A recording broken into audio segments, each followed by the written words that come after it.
السلام عليكم ورحمة الله وبركاته.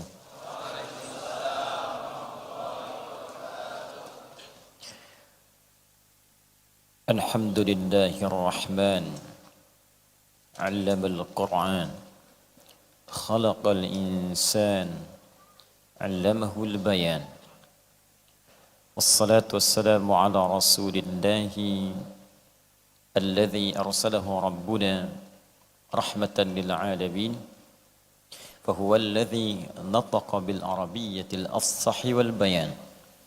اللهم صل وسلم وبارك على رسولك الكريم النبي الأمين سيدنا محمد وعلى آله وصحبه وأمته إلى يوم الدين. اللهم علمنا ما ينفعنا ووفقنا بما تعلمنا واهدنا لنعمل ما تعلمنا بها.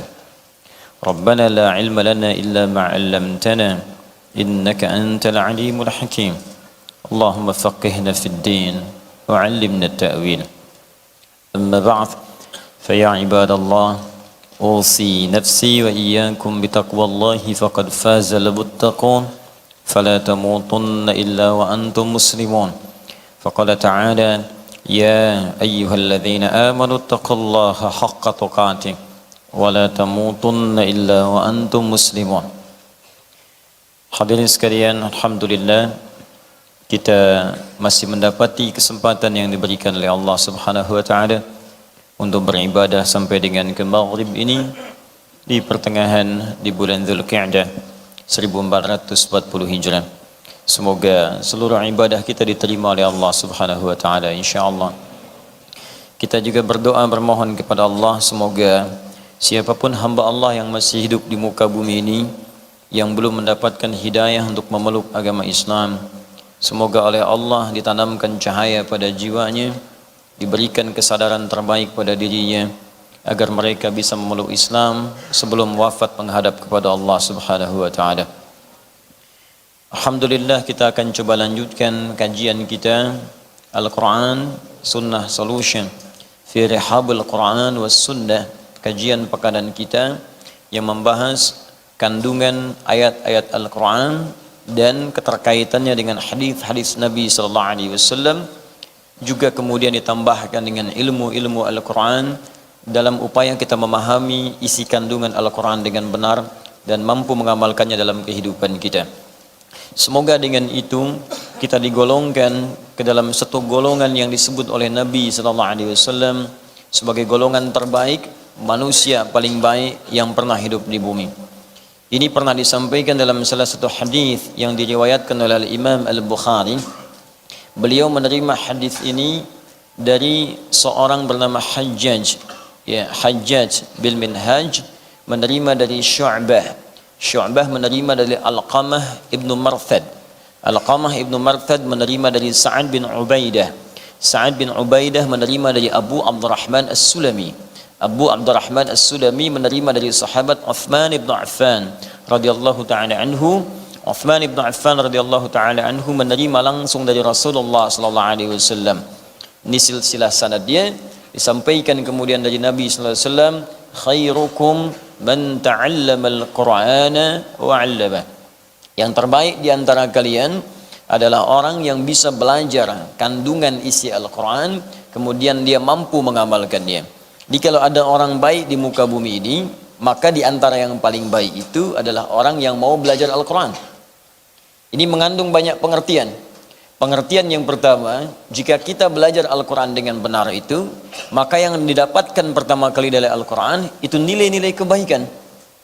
Jadi kalau Anda belajar Al-Quran, apalagi datang ke tempat ini setiap pekan, ada yang naik pesawat, naik kereta, naik bis, ya, naik sepeda, naik sendal, ya, dan seterusnya sampai tiba di sini untuk belajar Al-Quran. Tapi pelajaran itu tidak merubah dia menjadi lebih baik. Berarti ada yang salah dengan cara dia belajar. Ada yang keliru dengan cara dia menangkap pengetahuan. Sebab seorang yang belajar Al-Quran itu ciri pertamanya, kata Nabi, langsung Nabi yang sebutkan, ciri pertamanya Al-Quran yang ia pelajari akan merubah kepribadiannya, memiliki sifat dan sikap yang baik dalam kehidupan. Jadi kalau antum sudah mengaji di sini, sudah mengaji di sini, pulang dari sini itu ada perubahan kebaikan. Mata melihat yang baik-baik. Jadi yang tak baik itu sudah nggak bisa dilihat lagi. Karena yang kita kaji itu Al-Quran. Kalau antum mendengar, senang yang baik-baik. Yang tak baik itu sudah nggak senang lagi. Kalau antum berjalan, senang berjalan pada yang baik. Yang tak baik itu sudah nggak enak lagi kemudian dipijak dan dituju. Kenapa? Karena yang kita pelajari Al-Quran. Kalau bukan Al-Quran, mungkin agak berbeda. Tapi kalau Al-Quran, ukurannya hadis langsung, bahkan nanti firman Allah Subhanahu wa Ta'ala. Di dalam Al-Quran surah ke-35 Fatir, di ayat ke-32, ya paling kiri sebelah atas di mushaf. Allah membagi nanti pelajar Quran itu pada 3 bagian. Ya, ada pelajar yang tidak sukses, ada pelajar menuju sukses, ada pelajar yang sukses. Ya, thumma awrathna al-kitaba alladhina istafaina min ibadina. Kemudian kami wariskan isi Al-Quran itu, kandungannya itu kepada hamba-hamba terpilih di antara sekian hamba kami. Masya Allah, jadi kalau antum datang ke sini belajar Al-Quran, antum tuh bukan sekedar datang, anda dipilih oleh Allah. Betapa banyak orang hidup sekarang di muka bumi. Kenapa anda yang terpilih ke sini? Kenapa anda yang datang? Kenapa anda mau belajar? Investasi waktu, tenaga, ya, juga biaya dan sebagainya. Mau berangkat. Kalau bukan Allah yang gerakan, siapa yang bisa meringankan langkah kita untuk berada di sini? Jadi kalau Allah sudah pilih, anda kemudian harus yakin dengan pilihan itu. Saya memilih anda mengerjakan sesuatu, anda tidak kerjakan dengan baik, bukankah saya kecewa? Allah memilih anda untuk berubah jadi baik, andanya nggak jadi baik. Bagaimana kemudian Allah menyikapi itu semua? Jadi kalau Allah sudah pilih anda untuk berubah menjadi baik, anda sendiri tidak memilih baik, berarti bukan Allahnya yang salah, anda sendiri yang menghambat diri sendiri untuk berubah menjadi baik. Maka bertakwalah kepada Allah, senangi diri kita, berbahagialah. Karena ketika anda sudah mulai berada di majlis ilmu dengan ustaz manapun, maka itu tanda pertama Allah menginginkan kita berubah menjadi orang baik. Itu ada di dalam hadis Al-Bukhari dari sekitar 97 pembahasan, 97 kitab di hadis Al-Bukhari. Di kitab ketiga namanya Kitabul Ilmi. Kitab pertama Kitab Bad'ul Wahyi, yang kedua Kitabul Iman, yang ketiga Kitabul Ilmi, nomor hadis 71. Ya paling kiri sebelah atas di kitabnya jilid yang pertama. Nabi langsung menyampaikan riwayat sahabat Abu Hurairah radhiyallahu taala anhu. Diriwayatkan juga hadis ini dari Muawiyah ibnu Abi Sufyan radhiyallahu taala anhu.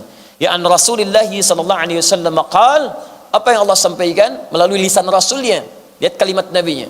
Man yuridillahu bihi khaira yufaqihhu fid din. Man yuridillahu bihi khaira, siapapun yang diinginkan oleh Allah berubah menjadi orang baik, punya sifat-sifat kebaikan. Man itu ismun mausul, yadullu 'alal fardiyatil 'ammiyah. Huruf sambung, konjungsi, nunjuk pada objek atau subjek. Siapapun secara personal, tanpa batas.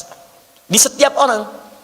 Laki-laki, perempuan, tua, muda, besar, kecil, setiap orangnya, setiap anda. Dan itu umum, jadi nggak peduli background anda itu siapa. Apakah anda pernah menjadi seorang penjahit? Apakah penjahat? Apakah pejabat? Apakah orang yang pernah berbuat maksiat? Pernah ada yang menipu? Pernah ada yang riba? Pernah mabuk? Pernah zina? Bahkan pernah membunuh? Kalau Allah sudah inginkan baik, jadi baik tuh. Contoh paling gampang di jahiliyah, kan komplit di situ. Penipu ada, pembunuh lengkap, pembegal ada semua. Jadi kalau ada yang sekarang penipu, pembunuh, pembegal, telat sebetulnya, karena sudah keduluan. Cuman yang paling aneh, mereka itu taubat dan membawa pesan taubat dalam kehidupan. Jadi kalau orang modern sekarang nggak taubat, keterlaluan. Orang yang disebut jahiliyah mau taubat, berubah jadi baik, duduk di majlis Nabi diinginkan baik. Kita mewarisi ta'lim Nabi, kenapa tidak merubah kita menjadi lebih baik? Di kalimat Allahnya indah. Kalau bahasa kita begini, saya tidak peduli seburuk apapun engkau dalam pandangan manusia, sejahat apapun keburukan yang pernah engkau lakukan, kata Allah, ketika anda diinginkan oleh Allah menjadi baik, maka anda akan jadi baik. Apa ciri pertamanya? Yufaqihu fiddin. Maka dia akan dibimbing, dilembutkan hatinya, diringankan langkahnya untuk mau datang ke majlis ilmu, memahami tuntunan dari syariat ad-din sampai paham, bukan sekadar duduk. Karena kalimatnya fiqh itu paham, mengerti. Jadi memang ini fokus, berniat benar untuk belajar, bukan sekadar duduk ngamat kiri kanan, begitu berlangsung ngambil sendal orang misalnya. Dia betul-betul fokus ingin belajar, dia siapkan dirinya. Itu kata Nabi, itu orang yang pertama kali disebut langsung oleh lisan Nabi, ini orang diinginkan baik menurut Allah. Saya sering katakan kalau orang Bekasi bilang Anda baik, jangan dulu senang, karena orang Makassar belum tentu kenal Anda. Se-Jawa menyebut Anda baik, Sumatera belum tentu lihat Anda. Se-Asia menyebut Anda baik, orang Afrika pun mimpi nggak pernah lihat Anda. Tapi kalau Allah katakan Anda orang baik, maka semuka langit dan bumi mengatakan Anda yang terbaik. Dan Anda pulang dengan status yang terbaik di hadapan Allah Subhanahu wa taala. Nah, hanya nanti orang yang belajar Al-Quran ini terbagi 3 bagian. Kata Allah, saya sudah berikan warisan, cuman warisannya nggak dipakai. Sama seperti begini, ada orang nerima warisan sekarang, banyak dapatkan, 1 miliar tiap orang. Apakah kemudian 3 orang yang mendapatkan, misal 3 orang dapatkan warisan setiap orang 1 miliar, apakah setiap orang akan menggunakan uang itu dengan cara yang sama? Kadang bisa berbeda. Ada yang bangun madrasah dari uang itu, ada yang bangun masjid, ada yang berderma, dan tidak sedikit yang digunakan untuk bermaksiat dan berfoya-foya saja. Ada yang mendapat warisan langsung dari Allah berisi kitabullah Al-Quran. Bahkan dia bisa datang ke majlis ini untuk belajar Al-Quran. Cuma sayang nanti ada 3 golongan terbagi dari orang itu. 1, wa minhum zalimun li nafsi. Ada orang yang zalim pada dirinya. Sudah Allah inginkan baik, dia mempertahankan keburukannya. Bahkan dia gunakan ayat-ayat Quran itu untuk berbuat maksiat. Ini golongan pertama, hati-hati. Hati-hati ya. Bahkan nanti di majlis ilmu itu ada yang mengutip ayat-ayat Allah, bahkan untuk bertentangan dengan hukum-hukum Allah. Semua agama adalah sama, menuju Tuhan yang sama. Cuman caranya beda-beda. Dipotonglah kemudian ayat-ayat Quran. Quran surat sekian, ayat sekian. Tidak dilengkapi, dipotong sebagiannya jadikan dalil. Hati-hati, ada yang begitu. Awas, karena Al-Quran sudah menyebutkan 15 abad yang lalu. Quran surah kedua Al-Baqarah ayat 204 ya, sampai dengan 206, paling kiri sebelah atas di mushaf. Wa minan nasi may yu'jibuka qawluhu fil hayatid dunya wa yushhidullaha ala ma fi qalbi wa huwa aladdul khisam. Di antara sebagian manusia, ada di antara mereka orang-orang yang kalau bicara itu kata-katanya begitu menarik. Retorikanya cantik. Jadi orang ini kalau bicara tuh memukau kata-katanya. Punya magis kalau bicara. Menarik sekali, bagus rangkaian katanya. Kadang-kadang memotong ayat-ayat Al-Quran dan mengambil nama Allah, tapi dia tempatkan di tempat yang tidak benar. Wa huwa aladdul khisam. Ini musuh paling bahaya. Paling bahaya. Bahkan nanti ada di antara mereka mengambil ayat, digunakan pada yang tidak tepat, bahkan nanti ayat itu digunakan untuk mengolok-olok orang Islam sendiri. Ada di Quran surah keempat nanti, ayat 140.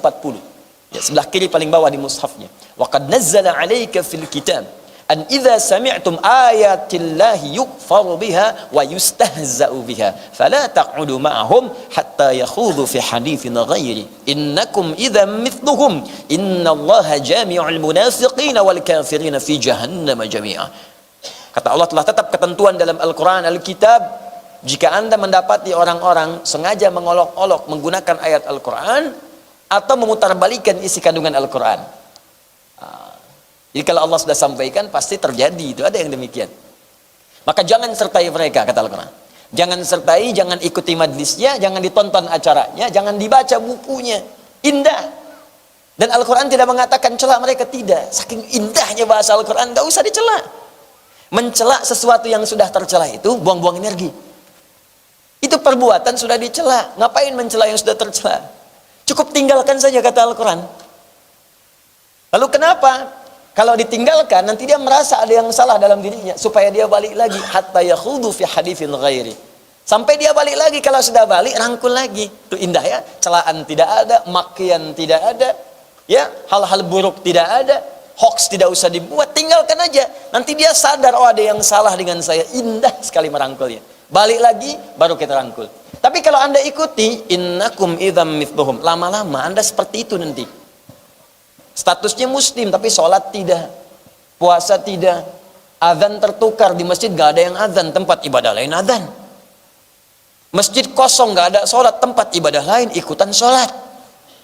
Bahkan yang paling aneh, masjid banyak kok sholatnya di tempat ibadah lain. Nanti ada yang salah di situ. Nah, jadi teman-teman sekalian, coba kita nilai ya, ini sampai dengan malam ini, di pertemuan saat ini, apakah kajian kita sudah merubah diri kita menjadi lebih baik dalam pandangan Allah? Wa minhum muqtasid, ada orang yang sedang berubah nih, hijrah, tengah-tengah. Ya, maksiat tidak, tapi berbuat baik pun bagi yang lain belum. Baru paket hemat untuk pribadinya.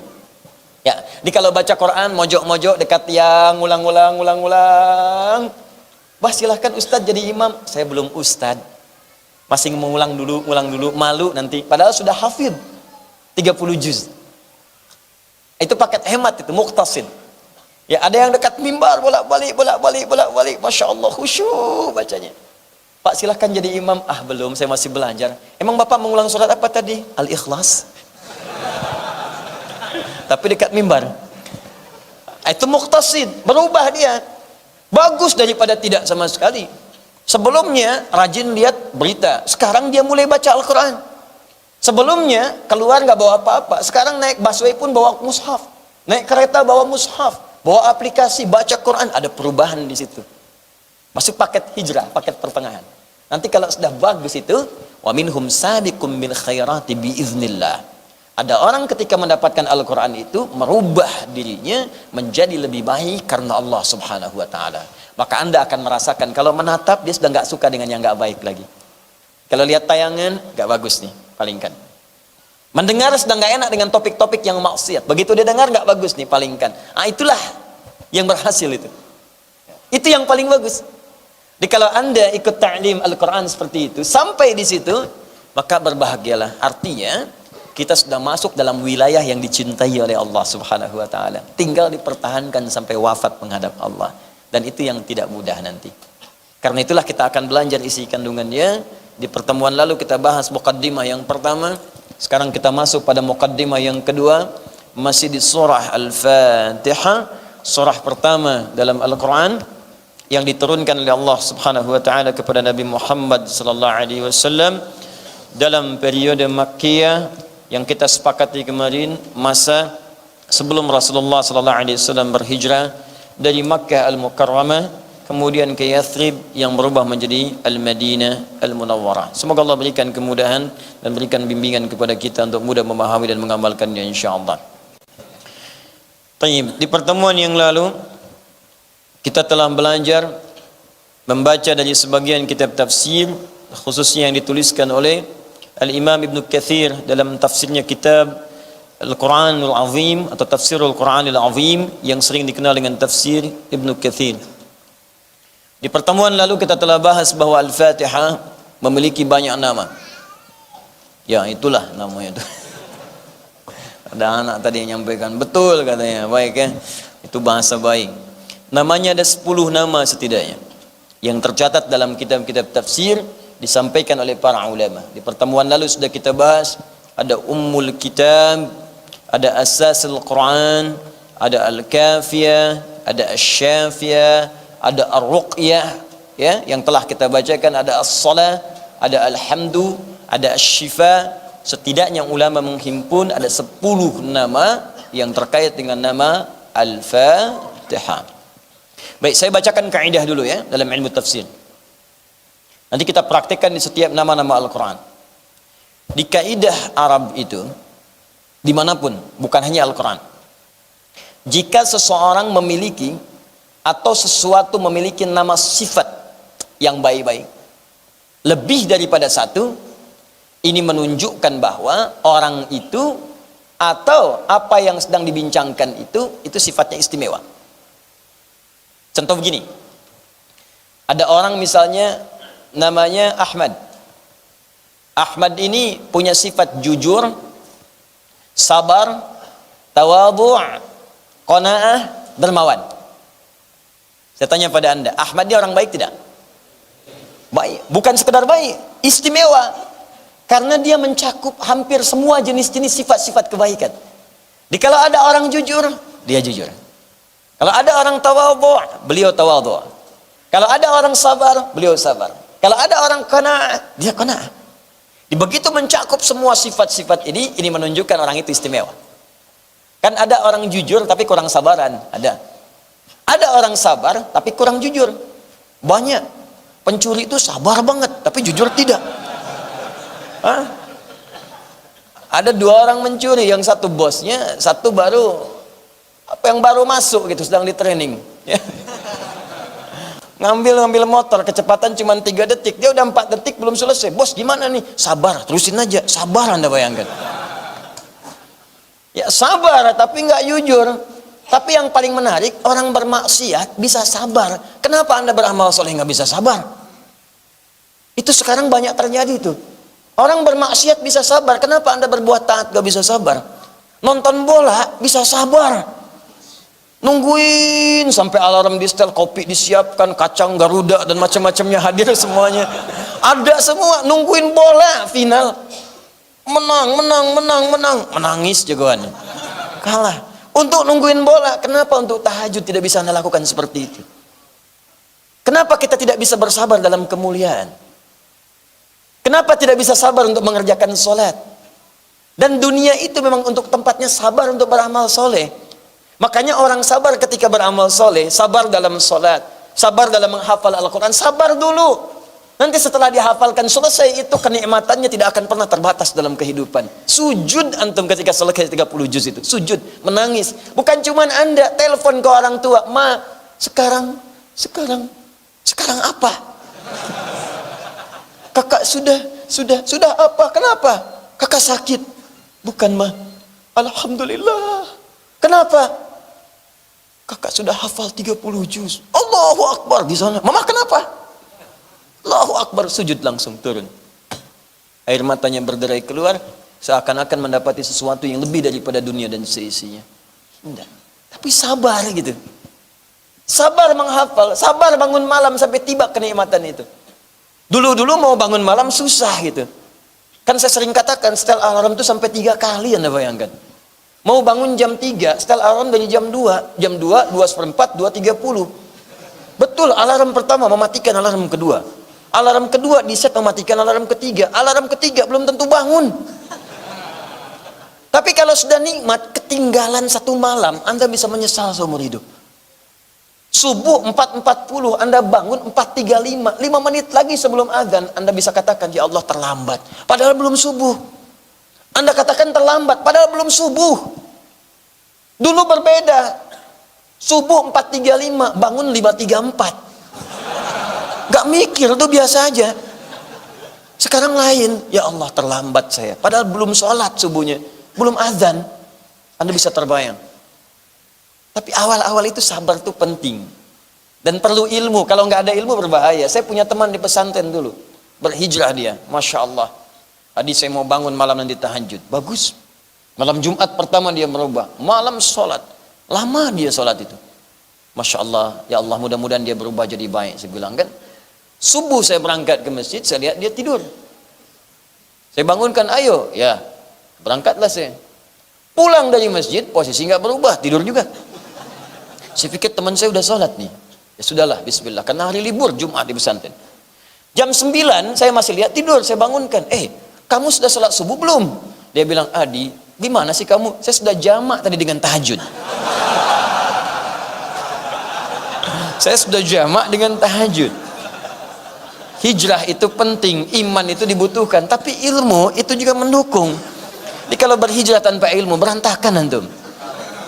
Paham ya? Saya sudah jamak dengan tahajud. Nah, ini penting saya sampaikan untuk poin-poin ini, supaya kita mengerti gitu. Ada sesuatu yang mesti berubah dalam kehidupan kita, cuman dasarnya mesti lebih baik. Mesti ada perubahan-perubahan menuju lebih baik daripada hari-hari sebelumnya. Nah, saya ingin kembalikan tadi. Jadi kalau ada nilai-nilai kemuliaan itu ditunjukkan pada seseorang, ini nampak salah satunya dengan banyaknya nama-nama sifat yang melekat kepadanya. Nah, makanya kejarlah dengan sabar. Sabar. Sambutan malaikat kepada ahli surga saat mulai pertama masuk surga itu kalimat sabar. Ya, salamun alaikum bima sadartum fa ni'ma uqbaddar. Quran surah ke-13 ayat 24. Selamat ya, Anda bisa masuk surga, kata malaikat. Dan nanti ada amalan spesial yang ketika Anda masuk, semua malaikat mengunjungi ke tempat Anda. Masya Allah, selama ini yang mengunjungi ustadz pun belum tentu datang ke rumah Anda. Yang datang mungkin tetangga, itu pun kalau kenal. Tapi di langit nanti siapkan oleh Anda. Gak apa-apa, manusia gak kenal saya selama di dunia, gak pengen saya ria. Di akhirat malaikat yang kunjungin Anda. Ya, Jannatu 'adnin yadkhulunaha wa man salaha min abaihim wa azwajihim wa dhurriyyatihim wal malaikatu yadkhuluna 'alaihim min kulli bab. Salamun 'alaikum bima sabartum. Ada ahli surga yang bisa menggandeng seluruh anggota keluarganya. Dia jadi pemimpin untuk keluarga besarnya ke surga. Dia pakai mahkota, pakai jubah, pakai gelang-gelang emas, bajunya bagus, mahkotanya indah. Dia gandeng bapaknya, ibunya, istrinya, semua keluarga besarnya di belakang ikut. Begitu masuk surga ditengok oleh semua malaikat. Tadinya berbaris di pintu surga. Setelah itu datang berkunjung, ucapkan selamat, selamat, selamat, selamat. Masya Allah. Datang malaikat Jibril, datang malaikat Mikail, malaikat maut juga. Maaf ya, nyebut nyawa dulu. Enggak, biasa aja. Selamat, semua kalimat sama. Salamun alaikum bima sabartum. Selamat bisa masuk surga. Kenapa? Karena Anda sabar beramal saat di dunia. Sabar. Fa ni'ma uqbad dar. Sekarang sudah nggak ada lelah lagi. Nikmati aja, nggak ada capek lagi. Nggak ada ibadah lagi. Makanya nggak usah punya cita-cita tahajud di surga, terlampau soleh. Semuanya udah nikmat di sini aja, lelah biasa, lelah dunia biasa. Nanti kalau udah meninggal, hilang lelahnya, enak. Demi Allah. Makanya orang-orang yang banyak amal itu tenang hidupnya, mau meninggal juga tenang, tenang aja. Ya ayyatuhan nafsul mutmainnah, hei jiwa yang tenang, tenang. Dipanggilannya tenang, pulangnya juga tenang. Jadi kalau ada capek di dunia biasa, Bu, ibu yang di bawah. Ibu kalau di rumah tangga capek, biasa Bu. Bapak juga kerja capek yang di atas. Semua lelah. Karena itu dunia. Kalau nggak pengen lelah, nanti di surga kita dapatkan insya Allah. Insya Allah. Disabar. Dunia itu tempatnya capek. Tapi jangan bermaksiat, karena capek juga. Ibadah capek, maksiat capek. Mendingan capek ibadah daripada capek maksiat. Karena semua itu akan ditinggalkan. Ada dua orang rebutan mobil, yang direbutin gak akan ikut karena dua-duanya meninggal. Yang satu pengen mobil, dua pengen mobil, dua-duanya meninggal, gak akan dapat, cuma dipakai sementara, wafat. Capek. Nanti saatnya kita pulang beristirahat, kita akan dapatkan semua kenikmatan itu. Tapi penting untuk kita garis bawahi, Al-Fatihah mengajarkan kepada kita dengan semua nama yang istimewa ini. Dia punya nama Asy-Syafi, Ummul Quran, Ummul Kitab, Asasul Quran, ya Ar-Ruqyah, Al-Kafi. Banyak, semua banyak namanya. Ini menunjukkan banyak kemuliaan di surah ini. Banyaknya nama sifat yang melekat pada satu surah menunjukkan semua kemuliaan keistimewaan melekat pada dirinya. Maka pelajaran pertama dari Al-Fatihah, bekerjalah dalam kehidupan dengan berbuat baik sehingga kita dikenal dengan sifat-sifat baik dalam perbuatan kita itu. Misal, Anda bekerja di kantor, jujur. Jangan korupsi, jangan menipu, jangan nyogok, jujur aja. Sehingga sifat jujur itu melekat pada diri kita. Kemanapun kita pergi, orang akan mengenal kita. Ini dia petugas yang berintegritas. Ini dia karyawan yang jujur. Ini dia pekerja yang hebat. Jadi kemanapun Anda pergi, dikenalnya jujur. Jadi hakim, jujur. Di pejabat, jujur. Karyawan, jujur. Dia orang pun sudah kenal dengan Anda. Nggak usah disogok tuh, jujur, capek ente. Jujur melekat pada Anda. Setelah itu naik lagi levelnya. Belajar apa? Bulan depan belajar sabar. Sabar. Kalau Anda sudah minta, ya Allah jadikan saya orang sabar, pasti dikirim masalah. Banyak masalah supaya Anda sabar. Dimaki-maki, sabar. Dicela, sabar. Dihina, sabar. Difitnah, sabar. Sampai orang menyimpulkan dia penyabar. Percuma mencela juga. Percuma, Mas. Mas cuma capek dan banyak dosa. Dia nggak akan merespon. Sabar. Sabar. Capek. Sampai dia capek tuh, mau bikin makar apapun capek. Percuma karena nggak direspon. Sabar. Tawadhu, ya, rendah hati. Kemana-mana rendah hati, nggak sombong macam-macam. Sampai dikenal dia tawadhu tuh. Itulah contoh Al-Fatihah. Ini jarang dibahas gitu. Yang kita ketahui itu ketika Al-Fatihah, Bismillah waladhdallin, Bismillah waladhdallin, Amin. Apakah sir, apakah jahar, tidak dibaca sama sekali, diributkan. Ya, sampai masuk ke dalam ormas. Bismillahirrahmanirrahim. NU. Bismillahirrahmanirrahim. Alhamdulillahi rabbil alamin. Muhammadiyah. Yang kita butuhkan itu aplikasi dari surat yang kita kaji, aktualisasinya. Yang pertama pelajaran dari Al-Fatihah, setiap nama-nama yang baik melekat pada satu surah, ini menunjukkan keutamaan surah itu dan pesan kuatnya dari surah Al-Fatihah. Pertama, berbuatlah yang baik-baik dalam kehidupan. supaya dengan itu kita memiliki kumpulan sifat-sifat mulia yang dikenang kita selama hidup di dunia dan dibanggakan dengan sifat itu saat menghadap kepada Allah Subhanahu wa taala. Karena itu di antara mukjizat yang melekat kepada Rasulullah Muhammad sallallahu alaihi wasallam, sejak mulai dilahirkan semua nama beliau itu bentuknya sifat. Sifat. Di Nabi Muhammad itu sebelum lahir sudah punya mukjizat. Saat lahir punya mukjizat. Tumbuh berkembang ada mukjizat. Sampai remaja punya mukjizat. Dilantik jadi nabi saat akan menikah dapat mukjizat. Dilantik jadi nabi rasul, turun kemudian mukjizat terbesar untuk menetapkan beliau rasul. Di tanda-tanda kenabian sudah ada semua dan semua diabadikan dalam Al-Qur'an dan Sunnah. Enggak ada nabi seperti itu kecuali Nabi Muhammad SAW. Saya tunjukkan kepada Anda, belum lahir sudah ada mukjizat. Apa mukjizatnya? Sudah didoakan oleh rasul-rasul sebelumnya langsung dengan isyarat nama dan kemuliaannya. Nabi Ibrahim alaihissalam, Nabi Ismail alaihissalam, alaihimassalam, itu kan sering saya katakan, beliau itu 30 generasi. Datuk Nabi, kakek Nabi ke 30. Setiap generasi bisa ribuan tahun ke situ. Itu sudah berdoa minta kepada Allah lahir seorang rasul yang doa ini menunjukkan isyarat ke Nabi Muhammad sallallahu alaihi wasallam. Diabadikan doanya di Al-Qur'an surah kedua Al-Baqarah ayat 129. Paling kiri sebelah atas. Rabbana wab'ath fihim rasulan minhum yatlu alaihim ayatika wa yu'allimuhumul kitaba wal hikmah wa yuzakkihim innaka antal azizul hakim. Ya Allah, mohon nanti bangkitkan utus seorang rasul dari kalangan masyarakat sekitaran Ka'bah ini. Jadi lahirnya dekat Ka'bah. Ya Allah, utus seorang rasul teristimewa, termulia di antara sekian nabi yang pernah hidup di bumi, yang paling mulia, dan lahirkan dia di tempat termulia di bumi. Karena rasul ini paling mulia, maka lahirnya harus di tempat yang paling mulia. Tidak ada tempat paling mulia di muka bumi kecuali Ka'bah al-Musyarrafah, di Makkah al-Mukarramah. Siapa yang lahir di situ? Nabi Muhammad SAW. Silakan Anda cek di antara sekian nabi, adakah yang lahir di dekat Ka'bah? Tidak ada. Kecuali Nabi Muhammad sallallahu alaihi wasallam. Lahir di situ. Didoakan 30 generasi sebelumnya. Kan sering saya katakan Muhammad sallallahu alaihi wasallam bin Abdullah bin Abdul Muttalib bin Hashim bin Abdul Manaf bin Qusay bin Murrah bin Kilab bin Ka'ab bin Ghalib bin Fihr bin Malik bin Nadar bin Kinana bin Khuzaimah bin Mudrika bin Ilyas bin Nizar bin Mudar bin Ma'ad bin Adnan bin Adi bin Adri bin Muqawwam bin Nahur bin Tarikh bin Ya'rub bin Yasub bin Nabit bin Ismail alaihissalam bin Ibrahim alaihissalam. 30 generasi. Ya. Siapa yang doakan antum 30 generasi sebelumnya supaya antum lahir misalnya, ya Allah lahirkan dia di kota penuh harapan Bekasi, duta harapan, ya ujung harap sampai ke ujung harapan tuh ada harapan indah, ya dan seterusnya. Nggak ada. Mungkin 30 generasi sebelumnya nggak kebayang ada antum nih sekarang. Ini Nabi didoakan, dah bayangkan. Nabi Isa itu Nabi hebat luar biasa, Rasulnya paling mulia di zamannya. 600 tahun sebelum kedatangan Nabi itu sudah menyebutkan nama sifatnya. Nanti saya berikan rahasia besar ya, semua yang melekat pada Nabi Muhammad itu bukan nama zat tapi nama sifat.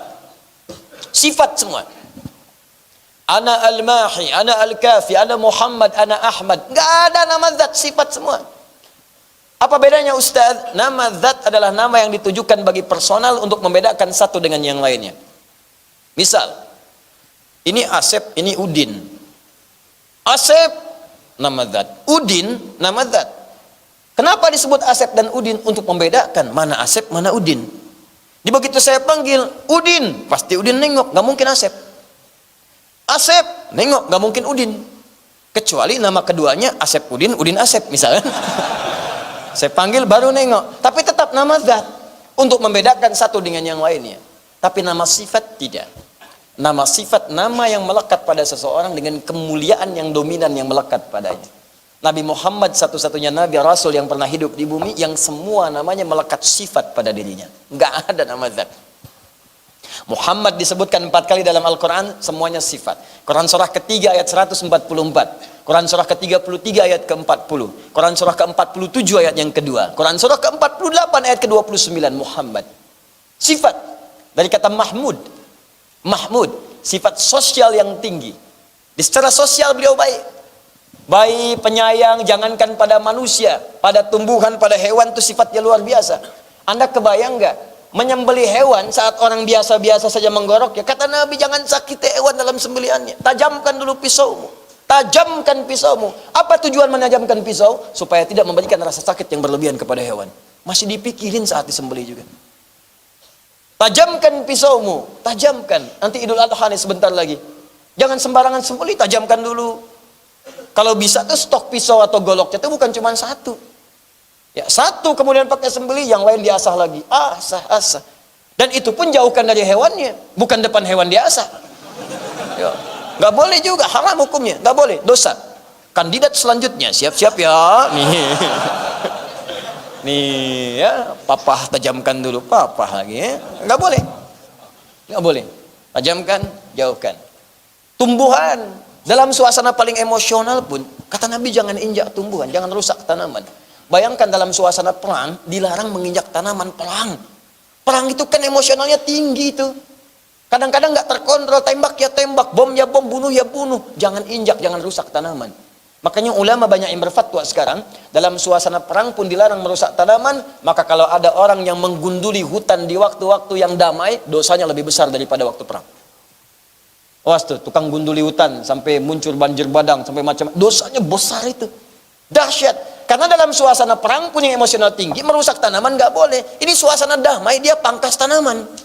Yang bisa menimbulkan bencana bagi orang, itu dosanya besar itu. Katakan dosa besar. Dosa besar menggunduli hutan, merusak tanaman yang menghadirkan bencana dalam kehidupan. Muncul banjir, muncul segala rupa. Itu besar dosanya. Nah, jadi indah sifat-sifat itu muncul. Itulah mahmud. Kalau dikumpulkan semuanya, baik pada manusia, baik pada hewan, baik pada tumbuhan, maka berubah jadi superlatif, sighah mubalaghah, dari mahmud jadi Muhammad. Kenapa Nabi ini disebut Muhammad sallallahu alaihi wasallam? Karena sifatnya terhadap makhluk tak terlukiskan. Pada hewan sayang, pada tumbuhan juga disayang, anak kucing disayang, yang lain disayang, manusia pun disayang. Yang belum beriman didoakan, didakwahi dengan cara yang lembut, penuh dengan kebaikan. Orang melihat beliau bicara langsung masuk Islam. Buktinya ada Abu Hurairah, buktinya Jundub bin Junadah. Ini Jundub ini pembegal, tangannya kasar, tampilan sanggar. Datang lihat Nabi baru berkata, tunduk, asyhadu an la ilaha illallah, asyhadu anna Muhammad Rasulullah. Coba. Indah gitu. Indah luar biasa. Kenapa kita tidak coba itu? Bisa nggak orang lihat antum itu nikmat rasanya gitu? Ya. Lihat antum tuh enak, Masya Allah, ini luar biasa. Ya, dari kejauhan saya kan antum udah lihat dari jauh, Masya Allah, ada dia nih, yuk lari. Nah, berarti ada masalah. Tapi kalau antum nggak kelihatan pun dikejar-kejar, berarti ada sesuatu yang baik pada diri antum. Cuma mulailah itu. Biasakan dulu di rumah tangga, supaya istri menatap suami itu enak gitu. Masya Allah. Kenapa mah? Pak, enak lihat papa. Itu. Kayak Ronaldo ya mah. Siapa tuh Ronaldo Pak? Jangan-jangan teman papa ya. Tapi indah gitu. Indah. Maka nanti ada banyak hadis di rumah tangga itu indah. Tatapannya melahirkan pahala. Suami itu kalau tatapan ada pahala. Tapi tatapan sayang ya, bukan tatapan benci dan penuh persoalan. Wah. Ahmad berubah. Ahmad itu sifat kemuliaan secara vertikal. Dari kata Hamid namanya. Hamid. Hamid itu satu sifat baik, punya unsur vertikal. Hablu minallah. Jadi kalau rajin tahajud, satu aja. Puasa belum, tapi tahajud terus ya, kerja ahli tahajud dia. Orang misalnya bangun jam 3, dia jam 2 bangun. Kadang tidur cuma 2 jam. Ngejar tahajud aja. Bangun, zikir setelah itu. Puasa? Tidak. Hafalan Quran? Belum banyak. Tapi tahajud luar biasa. Kadang-kadang bawa mushaf, baca. Ahli tahajud. Satu ibadah, yang lain belum. Hamid. Ada ahli puasa, tahajud belum konsisten. Bangun, kadang terlambat. Subuh, iya. Tapi puasa, gak ketinggalan. Apalagi sahurnya. Ya, kejar. Dari Senin, Kamis, Ayamul Bid, sampai puasa Daud, Anda bayangkan. Hamid.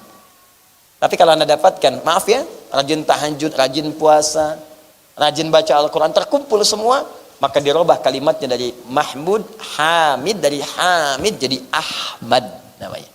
Ahmad. Kenapa Nabi Isa menyebut Rasulullah SAW dengan nama Ahmad di surah 61 ayat yang ke-6?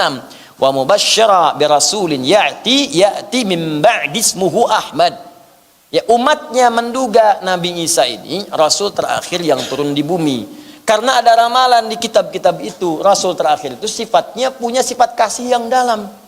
Dan Nabi Isa punya kemiripan dengan Nabi Muhammad di situ. Sama-sama penyayang, punya sifat kasih. Punya sifat kasih. Lewat di sungai ada bangkai hewan.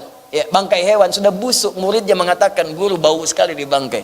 Kata Nabi Isa, Yesus Al-Masih, kata beliau, "Ih, putih benar giginya." Kata muridnya, "Guru, kenapa berkata begitu?" Kata Nabi Isa, "Manusia yang mengucapkan apa yang difikirkannya. Kalau yang difikirkan jelek, yang keluarnya jelek." Muridnya memikirkan bau bangkainya, Nabi Isa mencari kemuliaan di hewan itu yang telah jadi bangkai. Secara sosial sama. Tapi kata Nabi Isa, Rasul terakhir bukan saya. Akan ada yang lebih hebat dari Rasul-Rasul sebelumnya. Ibadahnya pada Allah tak terlukiskan.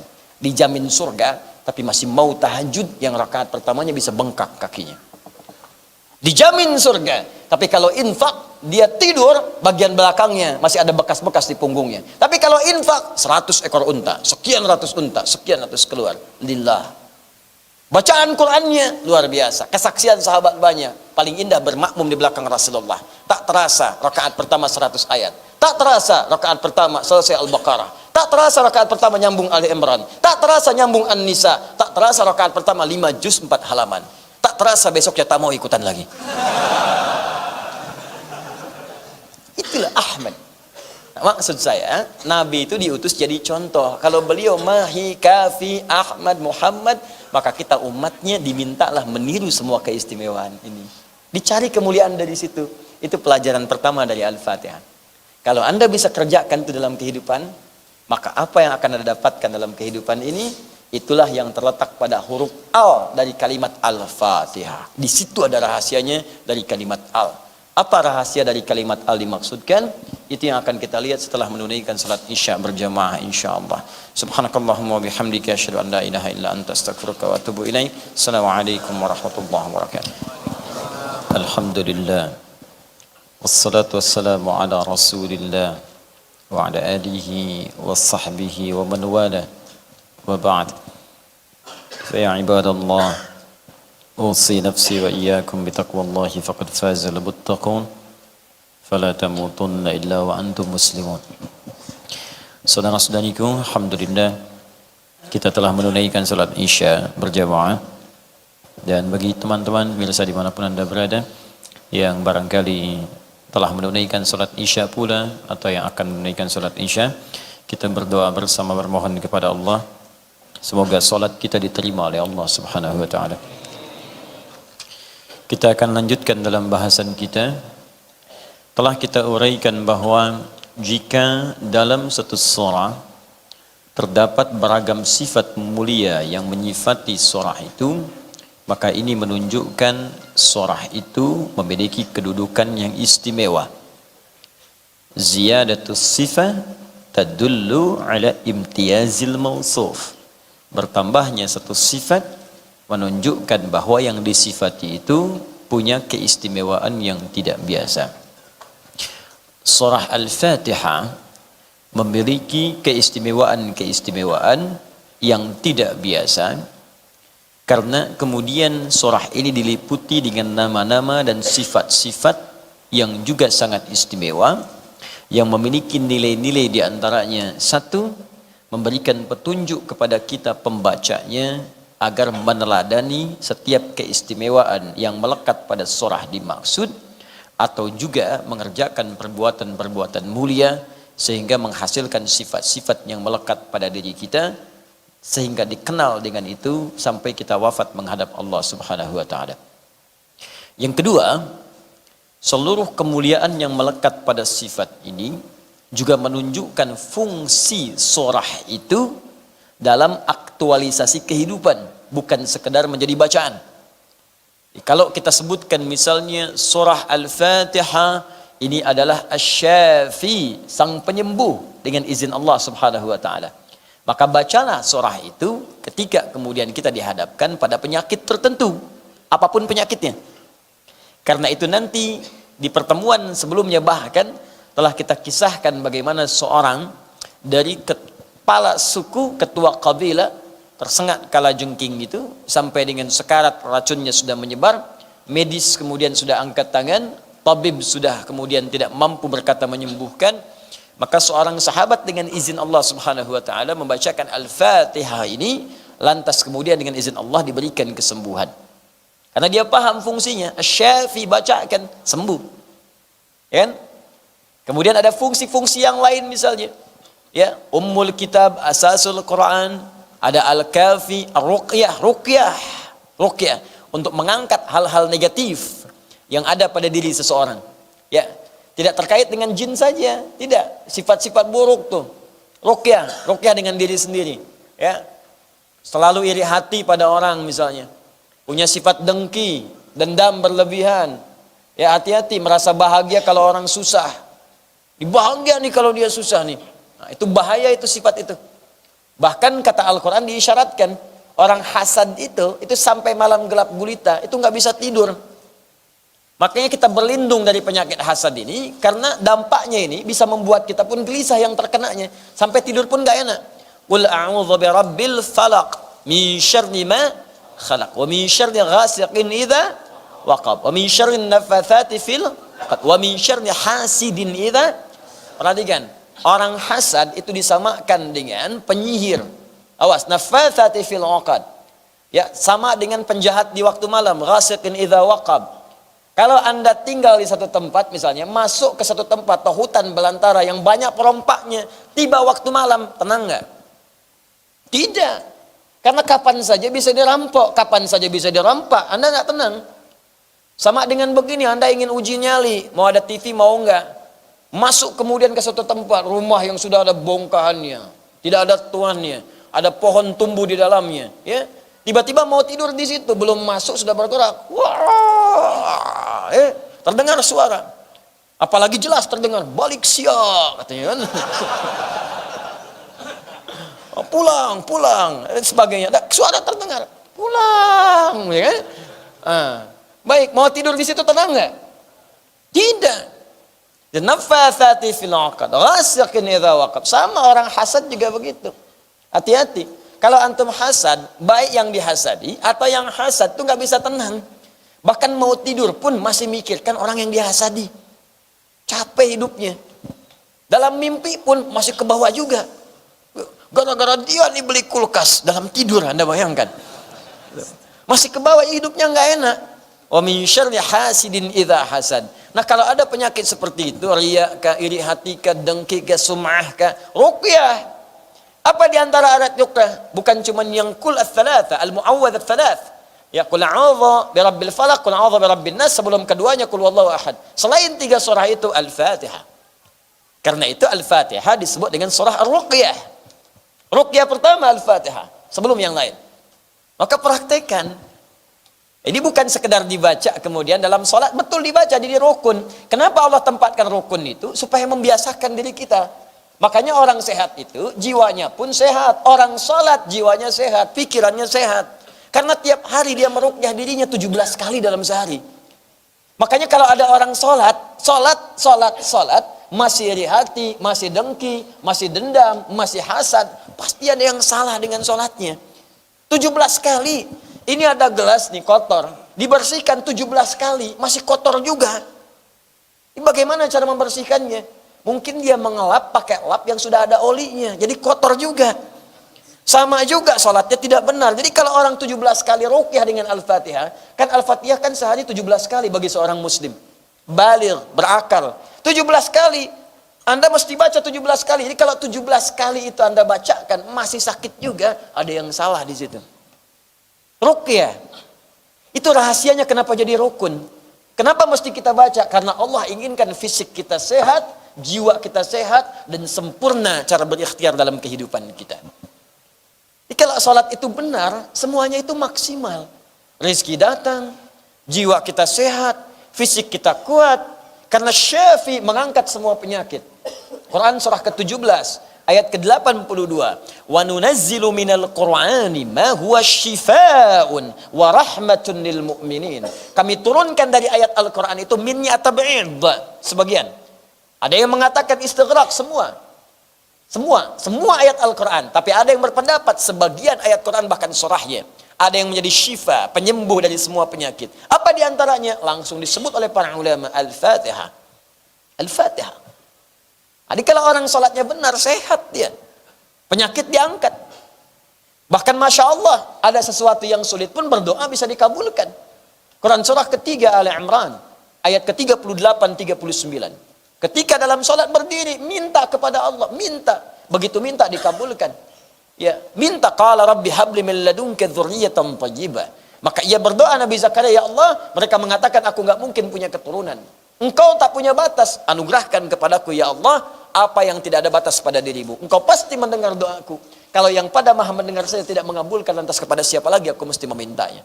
Fanadathul malaikatu wa huwa qaimun yusalli fil mihrab. Maka turunlah malaikat sedangkan beliau itu masih berdiri dalam salatnya di mihrab. Masih berdiri dalam salat. Kita salat, saat salat ditunggu oleh Allah dalam bacaan Al-Fatihah. Mau minta apa? Minta apa? Wa idza qala al-'abdu iyyaka na'budu wa iyyaka nasta'in, ketika hamba berkata iyyaka na'budu ya Allah, sekarang kami salat menyembahmu dan sekarang kami punya permohonan. Kata Allah, hadza baini wa baina 'abdi wa li 'abdi ma sa'al. Ini perjanjian antara aku dengan hambaku. Sekarang apapun yang hambaku minta, aku akan kabulkan kalau itu ia butuhkan. Al-Fatihah. Nah, jadi aktualisasi itu penting kita kemudian hadirkan dalam kehidupan. Jangan sekedar jadi bacaan. Kalau cuman baca, anak kecil pun baca. Anak kecil banyak baca di sini bisa. Jangankan anak kecil, beo yang belum balik dan belum taklif dan gak ada taklif bagi beo, ajarin Fatihah, baca dia. Bismillahirrahmanirrahim. Alhamdulillahirabbil alamin. Beo. Jadi kalau cuma ada orang baca, gak pernah diaktualisasikan maknanya, beo. Ya gak ada bedanya. Apa bedanya? Maka kita kembalikan dalam kehidupan kita. Semua fungsi ini jangan cuma jadikan catatan. Catat, tulis, bikin status. Al-Fatihah itu asyifa. Tapi status selanjutnya, tapi kenapa ya pada diriku tidak berfungsi? Wah, tidak seperti yang aku kira. Berarti gagal. Dia nulis asyifa, tapi dirinya sendiri nggak merasakan syifa itu. Ya. Di teman-teman sekalian, ini keluarkan. Nah, sekarang persoalannya bagaimana kita mencerna semua ayat itu sehingga kalau kita baca kan betul-betul jadi syifa. Kan orang dulu sekali baca sembuh, orang sekarang 1000 kali nggak sembuh-sembuh, malah makin sekarat gitu kan. Apa yang salah? Orang dulu di ruqyah Al-Fatihah selesai, orang sekarang bacain Al-Fatihah jinnya senang. Saya pernah dapat kisah nyata ini, langsung orangnya bilang ya, bahkan luar biasa ini, Ustaz, ada pegawai saya di toko pakaian kesurupan. Ya. Tapi ini menarik. Kesurupannya baca Al-Quran. Ternyata dilihat-lihat, ini pegawainya ini memang dulunya jarang sholat, jarang macam-macam. Ketemunya jin soleh. Masuk. Baca gitu. Itu ngerukainya susah karena dibacain Fatihah malah senang jinnya. Anda bayangkan? Tapi pelan-pelan hilang dia. Begitu hilang, waduh kamu beruntung deh di sini nih, ketemu jin muslim. Ya, langsung diingatkan dan sebagainya. Jin aja ngajak kamu sholat, masa kamu yang manusia tidak? Coba kita cerna dengan baik teman-teman sekalian ya. Di sini kita punya tugas bagaimana mengaktualisasikan nama-nama ini supaya hadir dalam kehidupan kita, baik dalam konteks ibadah, benar bacaan Al-Fatihah saat sholat, atau benar bacaan Al-Fatihah dalam konteks bacaan Al-Quran dan murajaah, atau juga dalam konteks yang lebih luas yaitu mengamalkan isinya dalam kehidupan sesuai dengan fungsinya. Al-Fatihah, al-nya itu terbagi pada 2 fungsi utama. Al. Bismillah. Mohon izin saya berdiri sedikit ya. Ini al.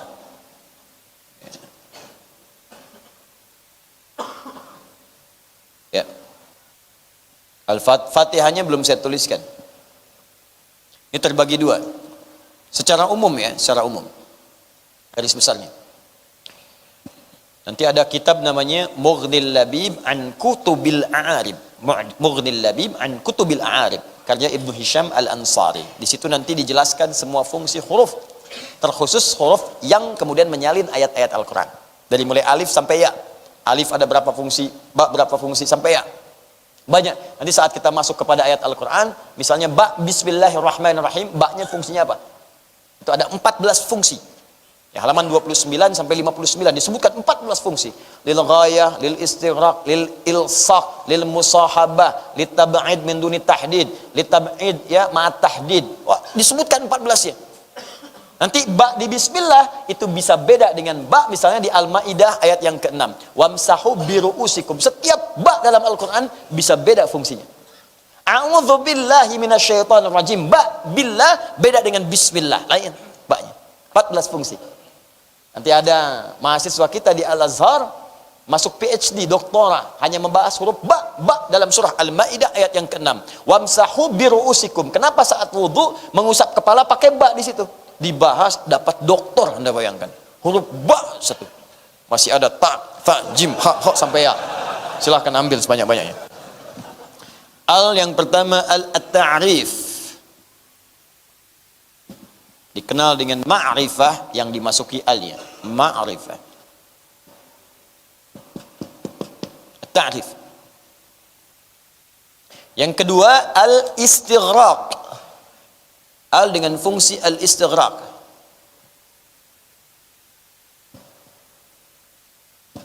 Istighraq. Al-ta'rif berfungsi mengkhususkan sesuatu sehingga menjadi lebih terikat dan berbeda fungsi dengan yang lain. Jadi dari yang umum jadi khusus. Seperti itulah maknanya.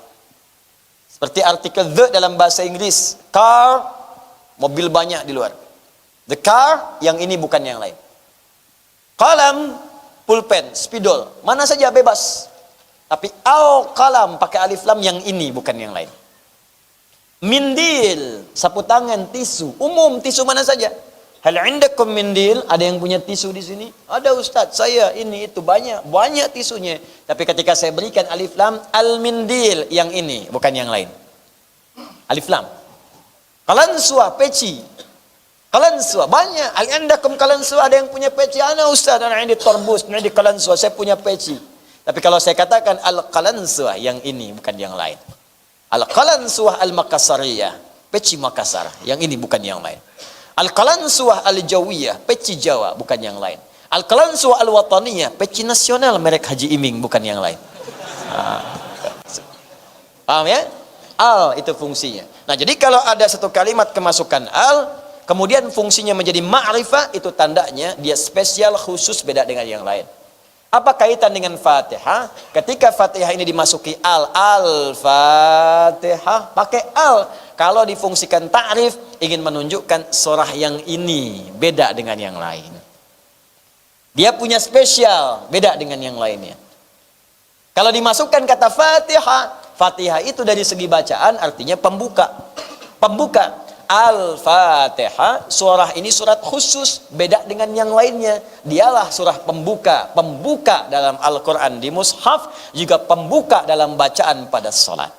Karena itulah di pelajaran lalu ketika kita menyebutkan summiyatil fatihatu fatihatan li'annaha taftatihul qira'ata fis salat wa taftatihul qira'ata fil Quran. Karena dia membuka bacaan dalam salat, dibuka dengan Al-Fatihah, bacaan rukun, dan dia membuka bacaan Al-Quran, surah pertama untuk membuka bacaan Al-Quran dari awal sampai akhirnya.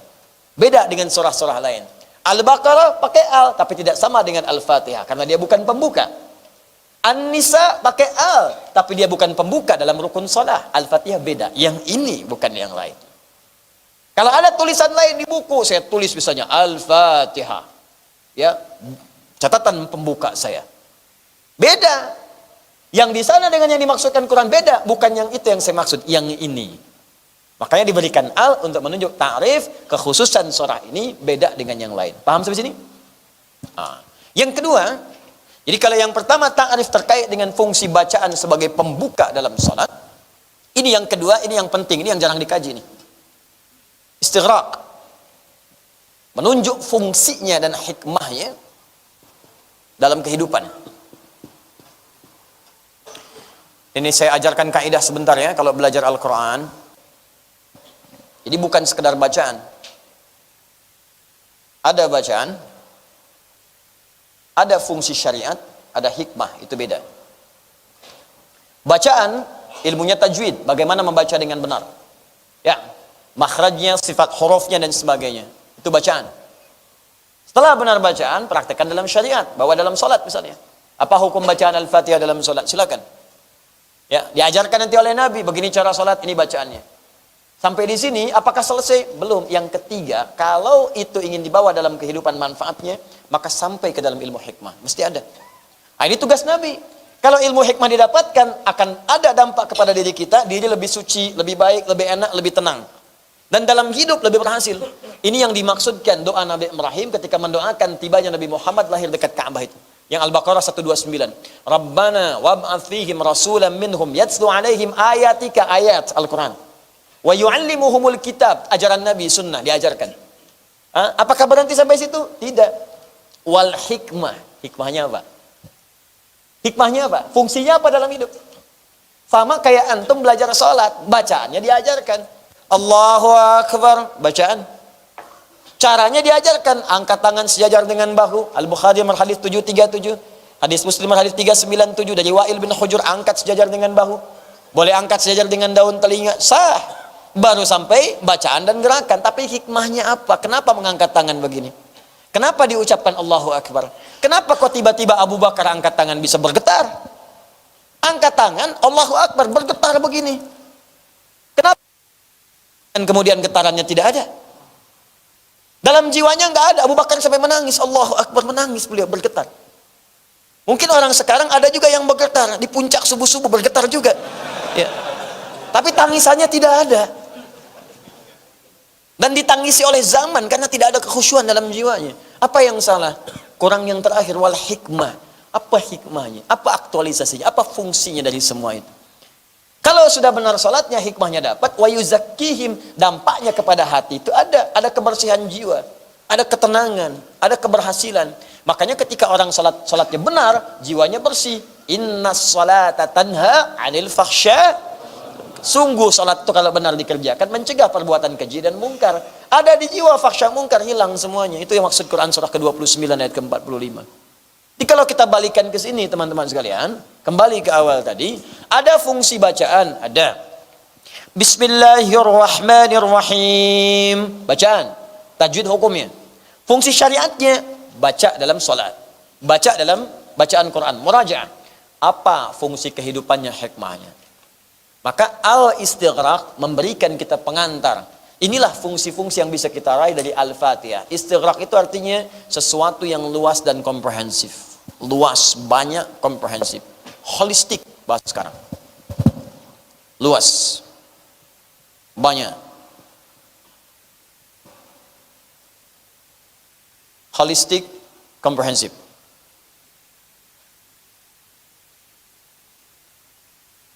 Jadi kalau kalimat menggunakan al-nya berfungsi istighraq, itu tandanya maknanya segala, semua, diartikan semua, segala. Ini penting, ini saya terangkan dulu di awal, karena nanti saat kita baca ayat-ayat Al-Quran, al itu selalu ada, sering ditemukan maksudnya. Misal, nanti di Al-Fatihah kan ada Alhamdulillahirrabbilalamin. Itu alnya ta'rif apa istighraq? Ya, nanti kita paham di situ, nanti saya jelaskan. Kalau ta'rif berarti pujian hanya khusus bagi Allah. Kalau istighraq, semua pujian hanya milik Allah. Jangan ada seorang pun yang minta dipuji. Jadi kalau antum tiap hari dalam sholat, Alhamdulillahirrabbilalamin, pujian hanya milik Allah, segalanya hanya milik Allah, nggak ada yang layak dipuji termasuk saya. Tapi selesai sholat pengen dipuji, bagus nggak tadi bacaan saya? Itu artinya gagal bacaannya. Ya, ibu masya Allah, anaknya tuh luar biasa. Kemarin bagi rapot, luar biasa, hafalan Qurannya 30 juz, bacaannya bagus. Semua milik Allah. Semuanya kembali kepada Allah. Hadza min fadli Rabbi. Ini semua karena Allah Subhanahu wa taala. Itulah al-istighraq. Enggak usah ditambah lagi. Semua milik Allah ya ukhti. Tapi memang sih malam-malam kita juga berdoa karena Allah. Itu kita ikhtiar cari guru yang bagus. Kan enggak mungkin Allah menetapkan kalau kita enggak berikhtiar. Paham ya? Nah, kalau sudah istighraq sudah enggak usah ditambah-tambah lagi. Nah, ini al-istighraq ini mencakup semua, banyak, luas tanpa kecuali. Tambahlah Fatihah. Fatihah ini dalam ilmu hikmah, kajian lughawiyah secara bahasa, bukan sekedar pembuka. Tapi Fatihah pembuka pada segala yang baik. Pembuka pada segala yang baik. Fataha yaftahu fathan fatihun wa fatihatan. Fataha yaftahu fathan, asalnya membuka segala yang baik. Makanya orang Islam kemanapun, kalau dia di tempat manapun, dia membawa fatah. Islam datang ke Mekah, Fathu Makkah. Datang ke Andalusia, ke Spanyol, Fathul Andalus. Pernah dengar ada di sejarah Fathu Makkah? Coba lihat, kemanapun orang Islam datang, nggak pernah dikenal dengan ekspansi. Nggak ada penjajahan orang Islam di negeri Spanyol. Nggak ada. Buka sejarah, silahkan cek. Nggak pernah ada bahasa penjajahan umat Islam di Spanyol. Nggak ada. Penjajahan umat Islam di Sisilia. Nggak ada. Penjajahan umat Islam di Nusantara. Demi Allah saya katakan, cek buku sejarah. Ada nggak misalnya orang Arab datang ke Nusantara menjajah Indonesia? Nggak ada. Cek silakan, jujur kita. Jujur dengan sejarah kita. Tunjukkan kenapa Anda membenci, kenapa Anda nggak suka.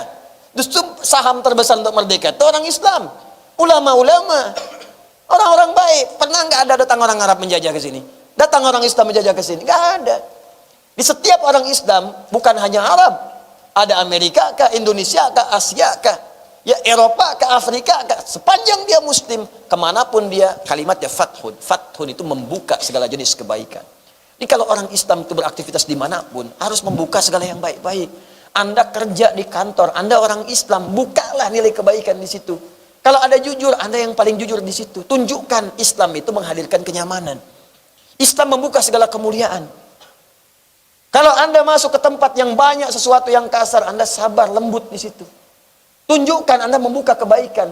Makanya muncul istilah Fathu Makkah. Dibuka Makkah, ketika dibuka yang baik-baik muncul di situ semua.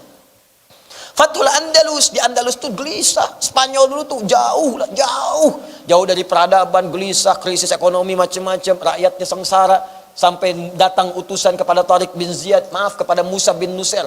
Musa bin Nusair itu gubernur di Afrika Utara. Afrika itu dulu provinsi. Udin? Provinsi Afrika Utara. Gubernurnya Musa bin Nusair, khalifahnya di Madinah. Anda bayangkan? Afrika Utara, provinsi. Kedatangan utusan dari Andalus ngadu, kami dizolimi Raja Rodrik. Oh, ada yang disiksa, ada yang dibunuh, ada yang macam. Tolong dibantu, minta dibantu. Dicek dulu ke sana, cek intelijen, cek ke sana. Lihat, bagus. Benar ini. Ini harus dibantu. Risalah Islam membuka nilai kebaikan. Kirim Tariq bin Ziyad. Tariq kirim, bawa 10.000 pasukan. Bawa. Pakai kapal laut. Berangkat. Sampai di sebuah selat. Ada gunung besar, kan? Bukit. Sampai sekarang dikenal dengan Jabal Tariq, bukitnya Tariq, Gibraltar dalam bahasa lokal. Berhenti di situ, dibakar semua sama Tariq, bakar semuanya kapalnya. Suruh lihat sama pasukannya, lihat prajurit ke belakang. Apa itu? Api. Ke depan ada siapa? Musuh. Musuh dalam pengertian orang yang zalim. Zalim, bantu mereka.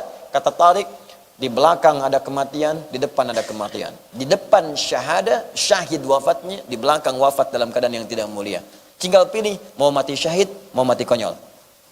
Kalau ingin wafat biasa, berenang balik sana. Tapi kalau Anda ingin membuka kebaikan di tempat ini, berikan contoh kepada saudara-saudari kita, tolong mereka yang dizalimi, maka berikan pengabdian kita yang terbaik karena Allah Subhanahu wa taala. Terbakar semangatnya, berjihad untuk menegakkan kebaikan dan membela orang-orang tertindas, dibukalah pintu kebaikan. Setelah selesai minta pamit. Tugas kami selesai ya, sudah bantu, kata mereka, tolong bantu kami, jangan tinggalkan kami. Dilaporkan lagi ke pusat, apa jawabannya? Bantu sepanjang mereka butuhkan bantuan. Dibantu di situ. Dikirimkan pangannya, dikirimkan khotbah yang kelak di alfalfa di kemudian hari. Di pangan untuk ternak, pangan untuk kuda segala rupa. Makanya kuda terbaik sekarang dari Andalus, dari Spanyol. Pakannya dibawa semua, dihidupkan jadi peradaban. Bayangkan, Spanyol yang jauh kemudian datang orang Islam, dibuka jadi peradaban. 7 abad, saudara. 7 abad, teman-teman. Muncul banyak hal di situ. Kemajuan pengetahuan, teknologi segalanya, banyak ulamanya, banyak orang-orang hebat. Bahkan Anda baca sejarah, dia nggak mungkin dipungkiri. Orang Eropa belajar ke situ. Itali datang, Portugis datang belajar. Saya khatam tuh kajian ini. Ya, setahun mata kuliah itu di S2, dipelajari. Ya, sebelum masuk ke situ bahkan di tingkat akhir di kuliah, dipelajari, tokohnya ada, kitabnya ada, bukunya ada, kesaksiannya ada semua. Eropa tuh mercusuarnya Spanyol. Lihat datang. Apakah ditolak? Tidak. Yang Kristen belajar, yang Yahudi belajar segala, dulu belajar. Bahkan ya, mohon maaf ya, orang dulu bangga mengenakan jubah, bangga mengenakan kerudung yang perempuannya. Lihat tampilan ratu-ratu di masa lalu, pakai kerudung, Anda bayangkan. Kerudung itu kebanggaan dulu. Di mereka bangga tuh dengan nilai-nilai keislaman, itu jadi identitas. identitas itu. Jadi ibu yang di bawah tuh bangga dengan kerudung itu. Itu izzah, itu bukan cuma syiar. Ada ibadah, ada kemuliaan, itu tunjukkan. Tapi itu nggak akan bernilai kalau sifat-sifat mulianya nggak ada. Ya ini korupsi pakai kerudung.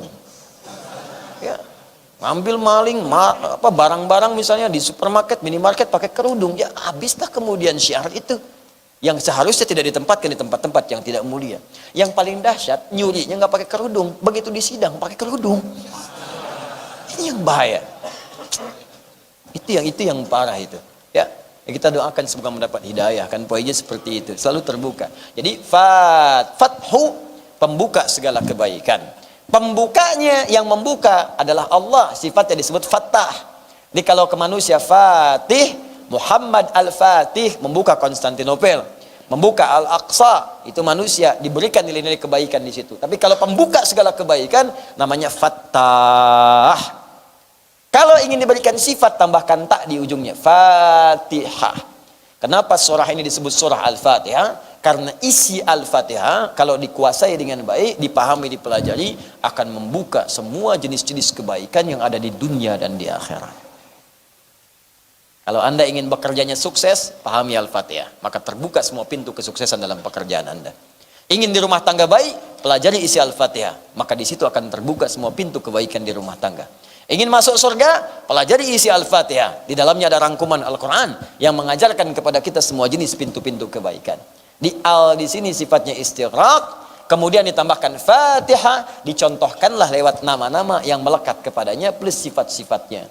Apa di antara contoh kebaikan itu? Ada pintu kesehatan disebut Asy-Syifa. Ada Ar-Ruqyah. Ada pintu ibadah disebut As-Salah, Alhamdu. Ada pintu munajat kepada Allah disebut Asasul Quran. Ada semua, ada pintu semua, cukup dari semua yang ada. Jadi kalau Anda cukup hafal Al-Fatihah, paham maknanya, kayaknya dunia dan seisinya cukup, udah. Nggak ada pengaruhnya. Disebutlah Al-Kafiyah, yang dicukupkan dengan surah itu.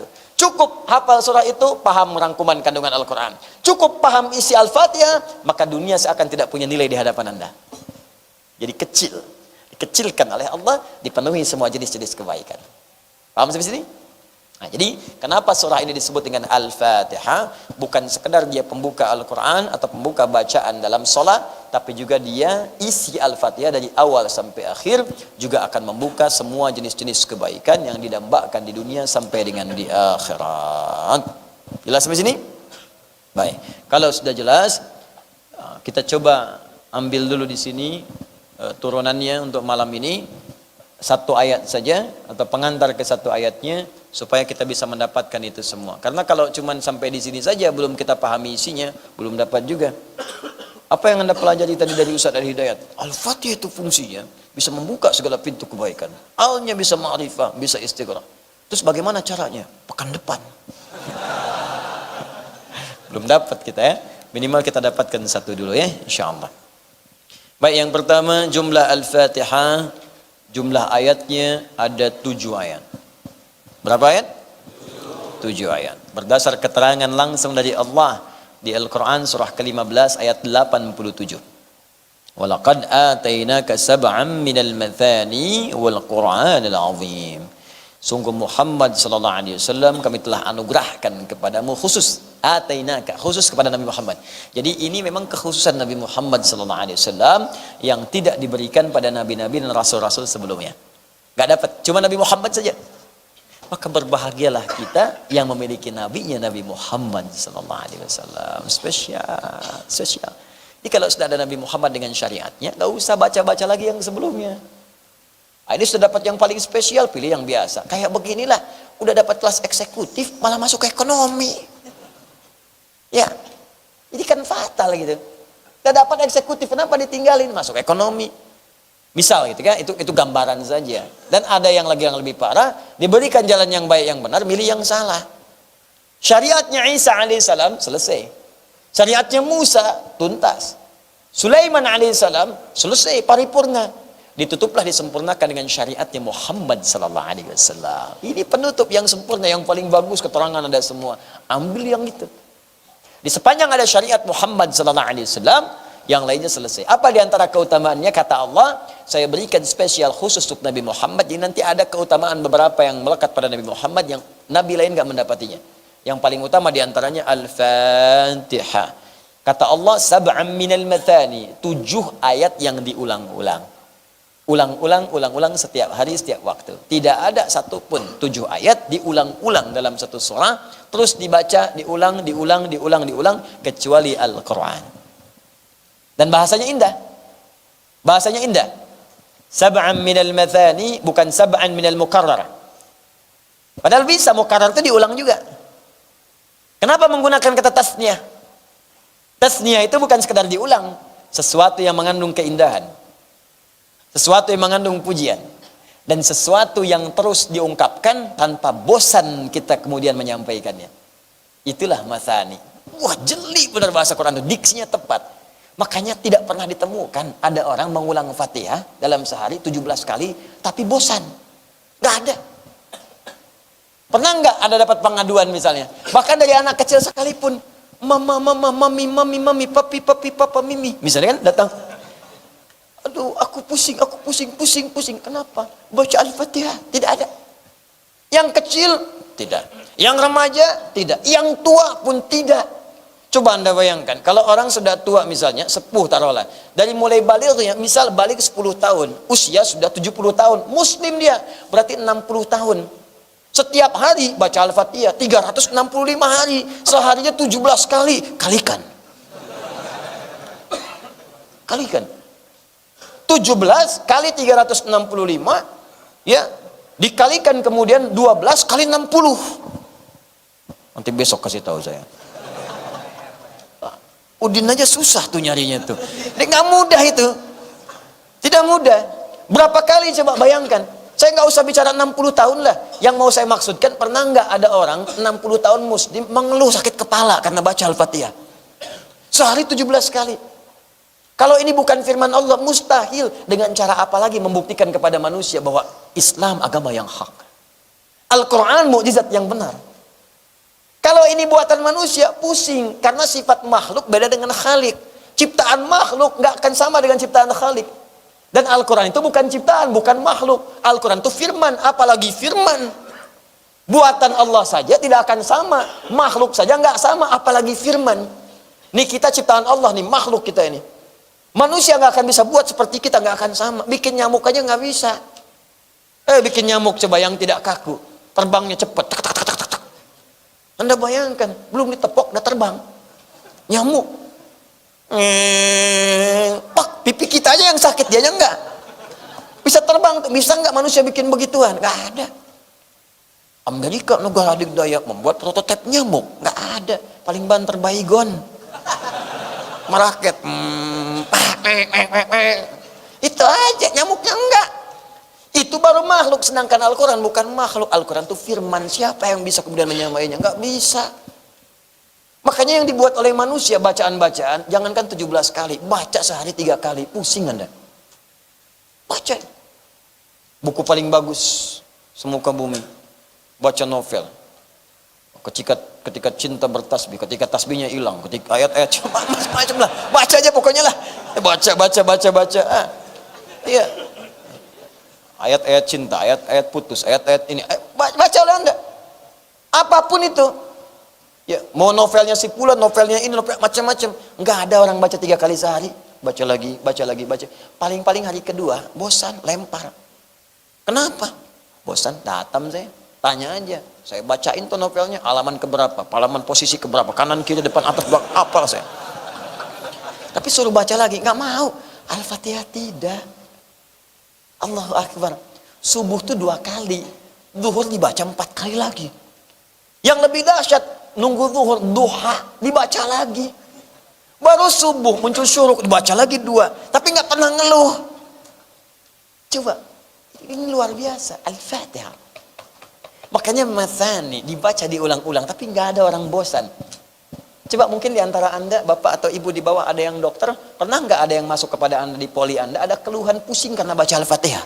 Nggak ada. Ya. Pusing Bu Dokter, kenapa? Ini saya baca Al-Fatihah 17 kali, nggak ada.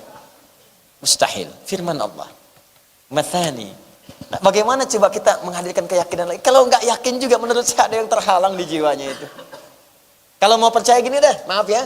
Bandingkan dengan kitab lain deh. Bawa kitab lain atau teman-teman misalnya di agama lain kita hormati, ya, hormati yang lain. Jangan paksa, jangan macam-macam. Tapi coba kita ingin mengukur kebenaran risalah keislaman kita, kebenaran agama kita. Bandingkan, baca buku lain, kitab lain. Rasakan, ada nggak seperti nikmatnya baca Al-Fatihah itu? Baca 17 kali, ada nggak orang baca di kitab lain? Kepercayaan agamanya dibaca 17 kali. Saya buat umum aja ya. Sebab kalau saya bikin khusus, spesifik langsung disebutkan, habis ini tersangka saya.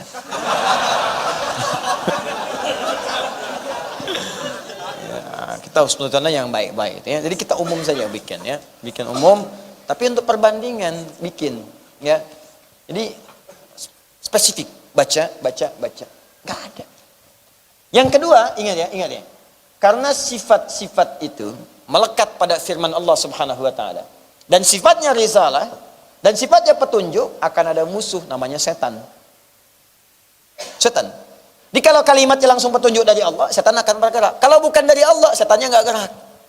Makanya Al-Fatihah itu nggak ada orang bosan baca Al-Fatihah. Baca Al-Quran nggak ada orang bosan. Tapi ketika dibaca ngantuk.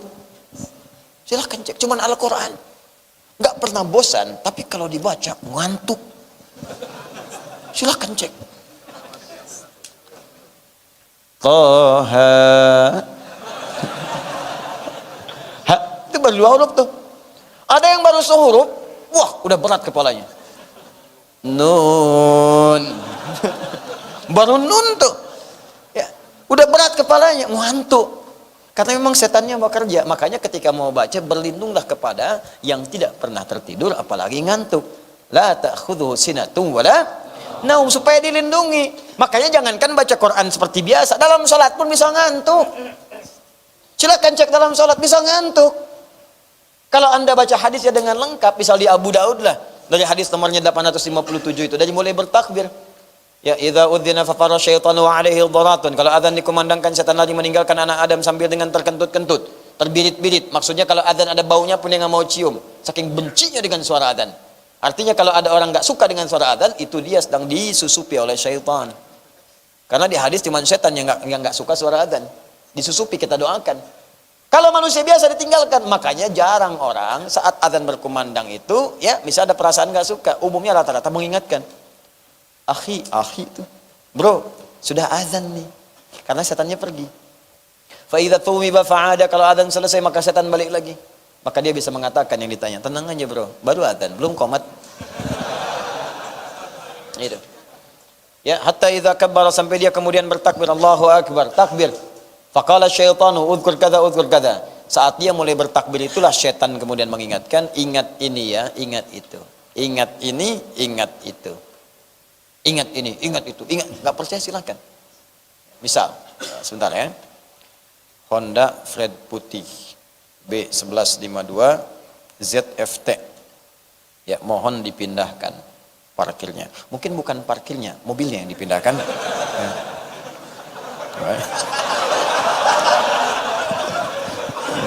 Parkir dipindahkan, orang nggak bisa parkir lagi besoknya. Ya, Honda Fred putih ya, teman-teman yang diamanahi oleh Allah. Honda Fred putih ya, Fred warna putih B1152 ZFT, mohon dikondisikan ya, disesuaikan parkirnya. Coba disesuaikan, barangkali mungkin ada di sekitaran tempat kita, di rumah yang punya haknya untuk bisa mendapati akses untuk keluar atau masuk ya. Mohon dikondisikan. Semoga Allah muliakan Anda insyaallah. Baik, sampai di mana tadi setan? Ya. Udhkur kada, ingat ini, ingat itu. Jadi baru takbir itu, setan memberikan waswas, ingat ini, ingat itu. Makanya ini nyata nih, ini benar-benar nyata. Kalau Anda nggak percaya, sebelum sholat itu kita bisa fokus kita. Tapi begitu bertakbir, benar kata Nabi, begitu Allahu Akbar, mulailah muncul di kepala kita. Bahkan yang tak ingin kita ingat. Nggak percaya nanti ya, Anda malam bangun tahajud, walaupun cuma 2 rakaat, bangun Anda akan terngiang dengan kalimat saya ini. Sebelum takbir Anda fokus, khusyuk ya Allah, khusyuk. Begitu takbir, Allahu Akbar muncul. Bahkan kalimat saya ini pun akan muncul lagi.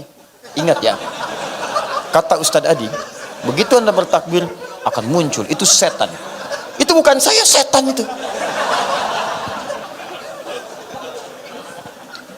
Itu akan muncul. Nah, makanya sering membuatkan kepada kita itu, walaupun kita baca Al-Fatihah, kita baca. Cuman gangguan datang. Ini menunjukkan bahwa itu firman Allah yang nyata. Kalau bukan firman, nggak akan diganggu. Konser musik gak ada gangguan. Silahkan cek. Nggak tahu pokoknya apalah. Ya, yang nyanyi, yang geleng. Gak ada gangguan. Setannya ikut geleng-geleng, cuma ditiup doang. Beres.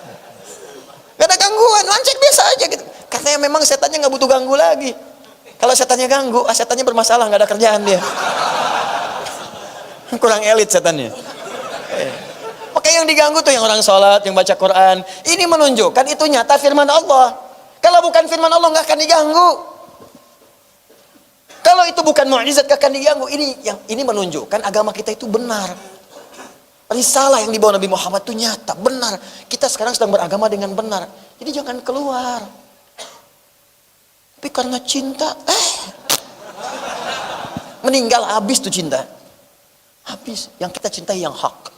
Lillah. Qul in kuntum tuhibbunallaha fattabi'uni. Kalau kalian serius mencintai Allah, ikuti Nabi. Itu hak. Makanya sab'an minal mathani. Ya, maka Allah turunkan 7 ayat diulang-ulang. Itu Al-Fatihah. Al-Fatihah tidak membuat bosan, tapi sering menghadirkan musuh untuk menghambat kita membaca dengan benar. Sebab setan itu berkepentingan. Kalau kita nggak benar baca Al-Fatihah, maka fungsi yang 10 ini hilang. Asy-Syafi, Al-Kafi, Ar-Ruqyah hilang. Kalau kita nggak benar bacanya, nggak dapat kita ini. Fungsi pengabulan doa, fungsi kesembuhan, fungsi ruqyah hilang. Di setan punya kepentingan. Sebelum baca Al-Fatihah bikin gak fokus kalau bisa salah bacanya. Kalau bisa salah. Kan tiba-tiba baru takbir langsung amin. Allahu Akbar. Ya. Pikiran kemana-mana. Amin. Ada yang baru takbir baca surat. Ada yang begitu. Pernah kejadian. Allahu Akbar. Baca. Alif lam mim Al-Fatihah kata makmumnya itu. Ada. Karena memang setan nggak suka dengan ini. Kalau kita benar bacanya, udah putus asa deh setan, bunuh diri. Selesai. Sudah beres. Paham ya? Maka ini bagian pertama. Ketika kita kemudian akan membaca Al-Fatihah 7 kali diulang-ulang, itu 7 ayat ya. Di Al-Fatihah itu ada 7 ayat, 25 kalimat dan 113 huruf.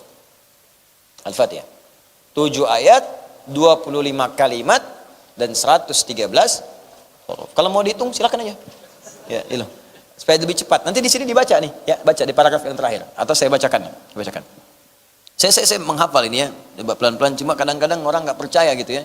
Makanya kita bawa kitab untuk bacakan lagi. Qalu, dan mereka para ulama berkata, wa kalimatuha, dan kalimat-kalimat di Al-Fatihah itu 25 kalimatan, ada 25 kalimat. Wa hurufuha, sedangkan jumlah hurufnya mi'atun wa 13 harfan, ada 113 huruf. Nah, jadi jumlah ayatnya 7 ayat, kalimatnya 25, hurufnya berapa? 113 huruf. Dan memiliki 10 nama menunjuk pada keistimewaannya. Itu yang paling minimal 10 itu. Nah, karena tadi saya katakan Al-Fatihah itu adalah mu'jizat firman Allah, banyak keistimewaan, maka setan tidak akan tinggal diam. Mendiamkan kita membacanya dengan nikmat, maka muncullah setan untuk menggoda. Karena itu ulama sepakat berdasarkan isyarat dari Al-Qur'an surah ke-16 An-Nahl ayat 98. فَإِذَا قَرَأْتَ الْقُرْآنَ فَاسْتَعِذْ بِاللَّهِ مِنَ الشَّيْطَانِ الرَّجِيمِ. Maka jika Anda ingin membaca Al-Quran itu, maka mulailah dengan berlindung kepada Allah dari godaan syaitan yang terkutuk, supaya kita bisa fokus mendapatkan isinya, diamalkan dalam kehidupan kita. Maka ulama sepakat, baik di dalam sholat ataupun di luar sholat. Kalau di luar sholat, maka sepakat ulama, pertama sunnah hukumnya membaca ta'awudz sebelum baca Al-Fatihah.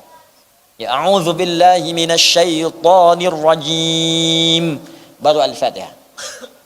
Jadi kalau nanti mau baca, misalnya ada orang sakit, kita mau bacakan itu, berdoa pada Allah supaya sembuh. Sebelum baca Al-Fatihah, ta'awudz dulu. Ya, a'udzu billahi minasyaitonir rajim. baru Bismillahirrahmanirrahim, Alhamdulillahirabbil alamin sampai ujungnya. Kalau ingin meruqyah diri sendiri misalnya, saya nggak enak nih, hati gelisah, nggak enak, nggak tentram, pikiran pusing, nggak nyaman karena hal yang tidak kita ketahui. Yang tidak kita ketahui. Situasi normal tapi hati nggak enak. Ingin meruqyah diri sendiri, bacakan Al-Fatihah. Sebelum Al-Fatihah, ta'awudz. A'udzubillahi minasyaitonir rajim. Lalu mulai bacakan dengan ikhlas. Dengan tenang. Niatkan karena Allah. Begini caranya. Kalau ingin jadi obat, minta saat baca mohon kesembuhan. Bukan dibaca biasa. Sambil baca misalnya, ya Bismillahirrahmanirrahim. Sambil berharap mohon ya Allah sembuhkan saya, tenangkan jiwa saya. Khususnya ketika masuk pada kalimat iyyaka na'budu wa iyyaka nasta'in. Nanti saat masuk kalimat itu saya bacakan hadis qudsinya. Begitu sampai ke kalimat itu berhenti sejenak. Ya, saya sarankan berhenti sejenak. Iyyaka na'budu wa iyyaka nasta'in. Minta sejenak, pelan-pelan. Sehat, minta sehat. Susah, minta mudah. Ada kesulitan, minta dibukakan oleh Allah. Minta, baru teruskan. Ihdinas siratal mustaqim, siratal ladzina an'amta 'alaihim ghairil maghdubi 'alaihim waladdallin. Ya. Amin, istajib ya Allah, kabulkan. Itu caranya.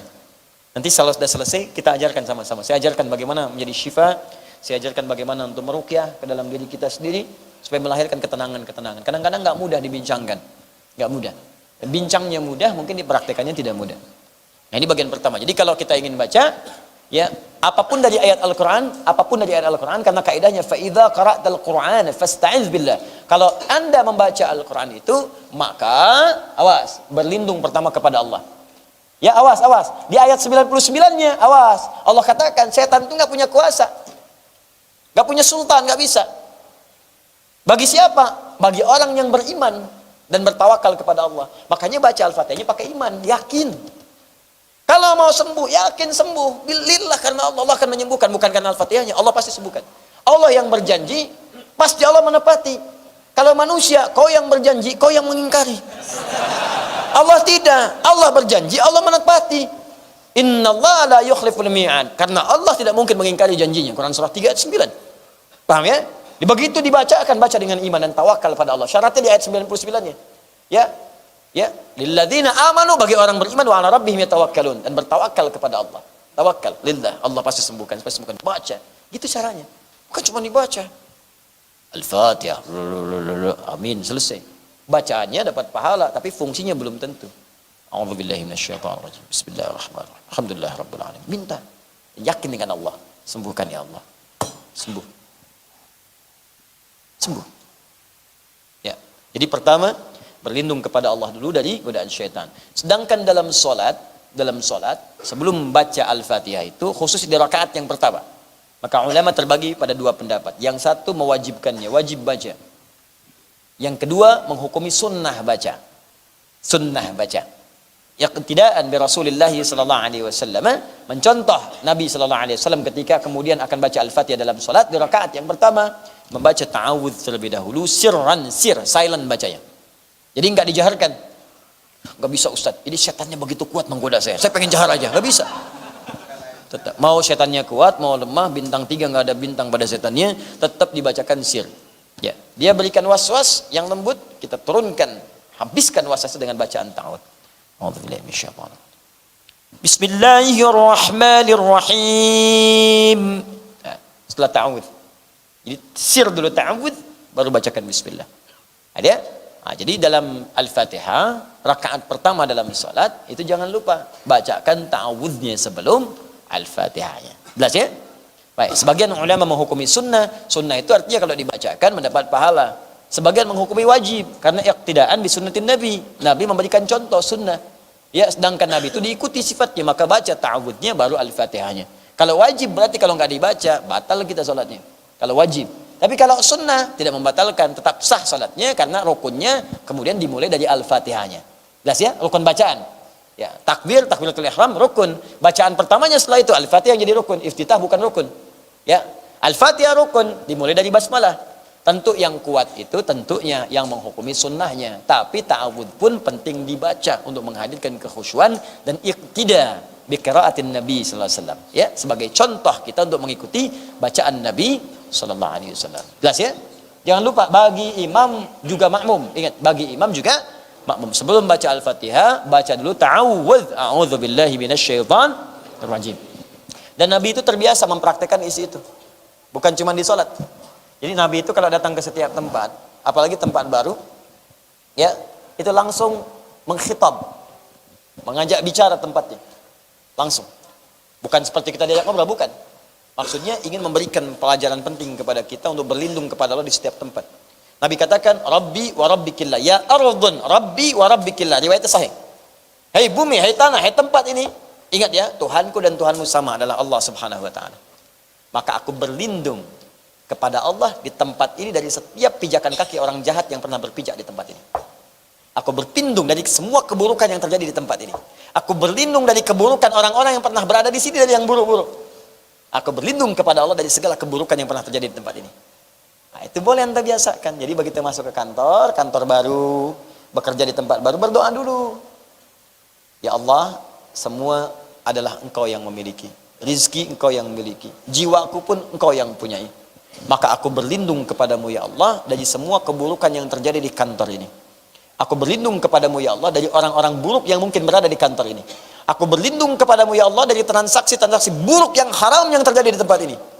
Allah mohon jaga saya ya Rabb. Jangan biarkan ada satupun bara neraka hadir dalam jiwa saya sebelum menghadap kepadamu. Jauhkan dari keburukan yang ada di tempat ini. Maka Anda akan dijaga. Pernah nggak seperti itu saat masuk kantor? Nah, coba diperbaiki. Jadi kan setiap tempat itu sunnah loh. Masuk, mau pindah rumah ke tempat lu, doa dulu.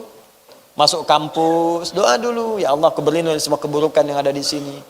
Ini nggak akan dijaili, nggak ada uang SPP diatur-atur, ya, nggak ada kemudian uang SKS jadi nambah, ya, awas hati-hati, nggak akan terjadi misalnya mahasiswa masuk ke warung Darmaji, dahar 5 ngaku hiji, ya, makannya 5, kan ngakunya 1, dan seterusnya. Ini semuanya tuh indah, jadi ilmunya berkah, enak semuanya. Ini kan kelihatan sederhana kan?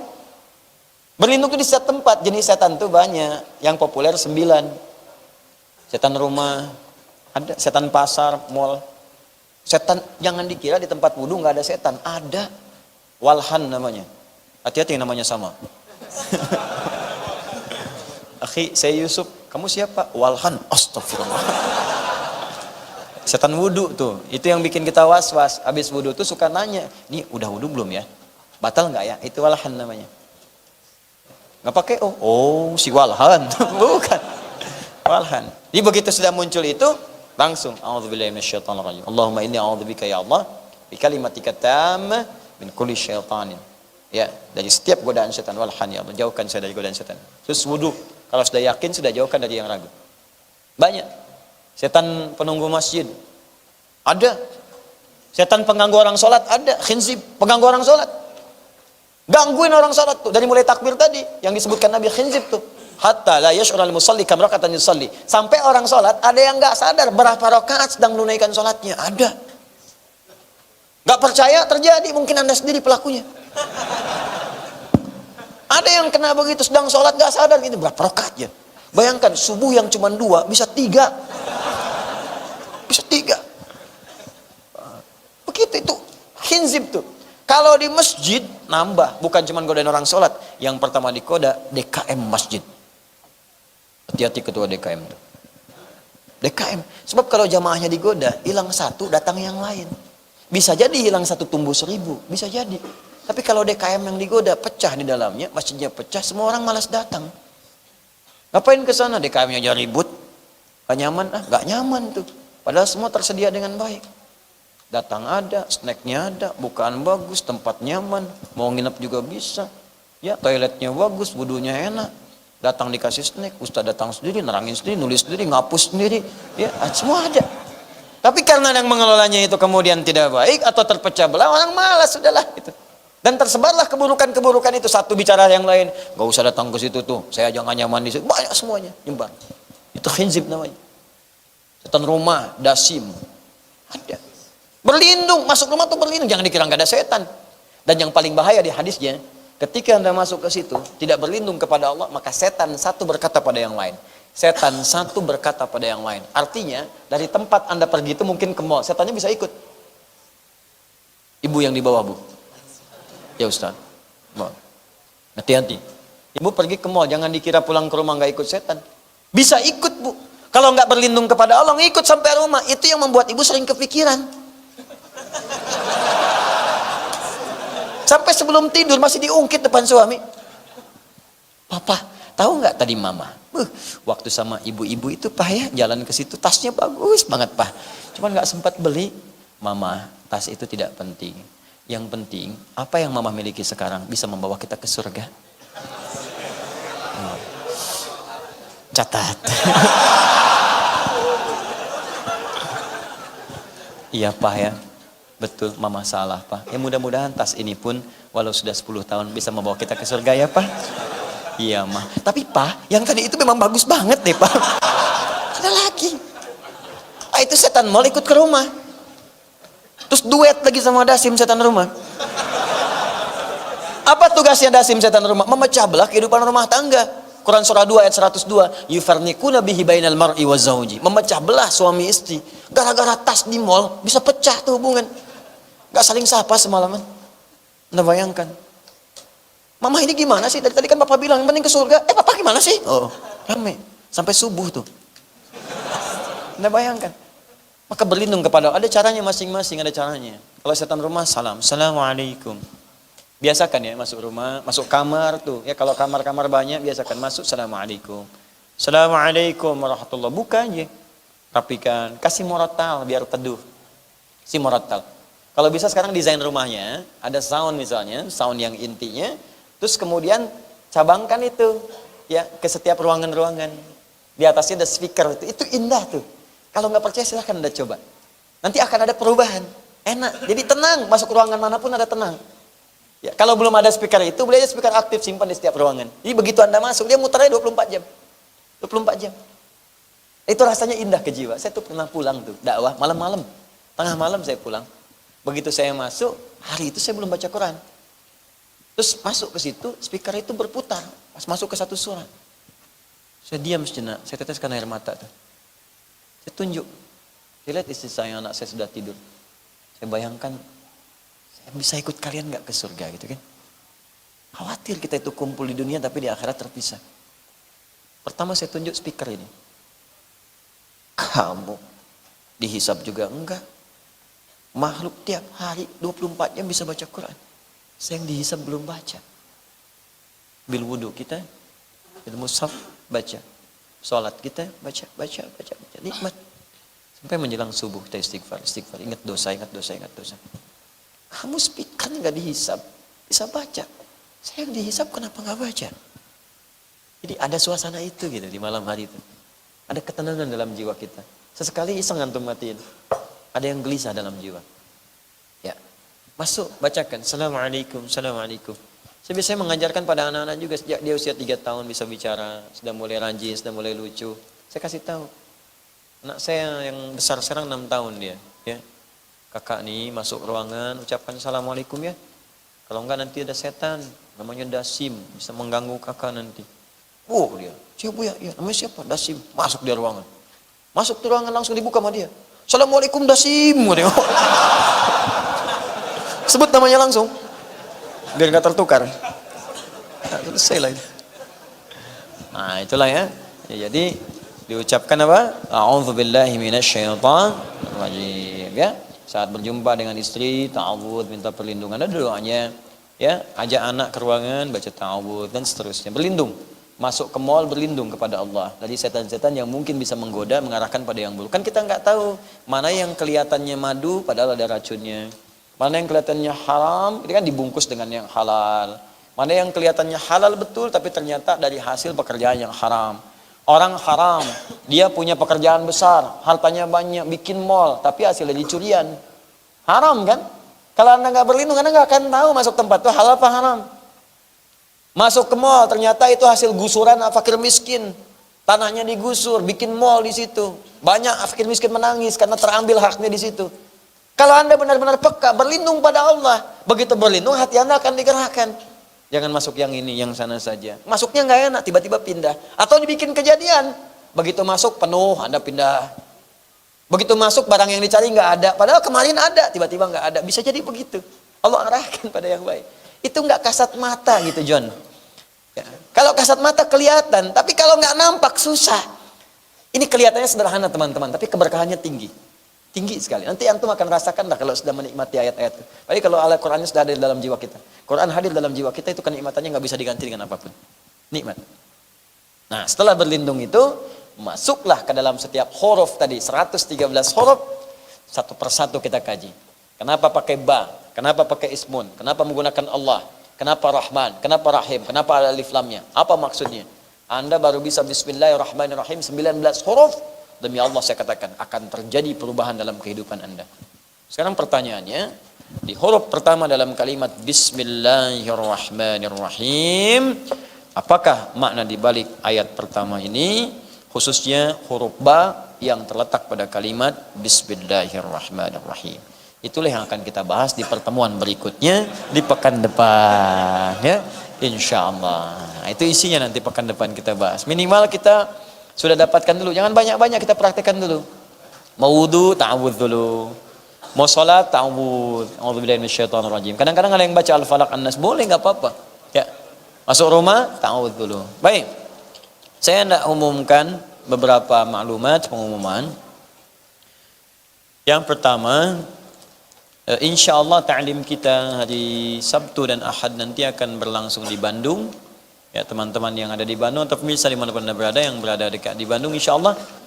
Dan ini kajiannya akan langsung praktikal. Saya nanti akan mulai mempraktikkan Al-Quran, terus mengkaji maknanya. Jadi mudah-mudahan sebelum saya wafat mungkin ada ayat-ayat Quran yang bisa kita tuntaskan. Jadi nanti ada kajian di beberapa tempat tuh, kajian ayat-ayat Quran. Yang kedua, saya mau sampaikan, insyaallah utusan dari Sudan itu pekan depan akan datang. Ya, 2 orang dari parlemen Sudan langsung, dan membawa kabar baik yang sudah terdaftar dipilih untuk berangkat ke Sudan. Ada 25 orang. Kita akan berangkatkan 2 pekan setelah Idul Adha insyaallah. 2 pekan setelah Idul Adha, di mereka mengambil berkas dan ditunggu di sana. Berita baiknya yang kedua, dari mereka itu akan memberikan tambahan beasiswa 15 khusus tapi untuk penghafal Quran saja.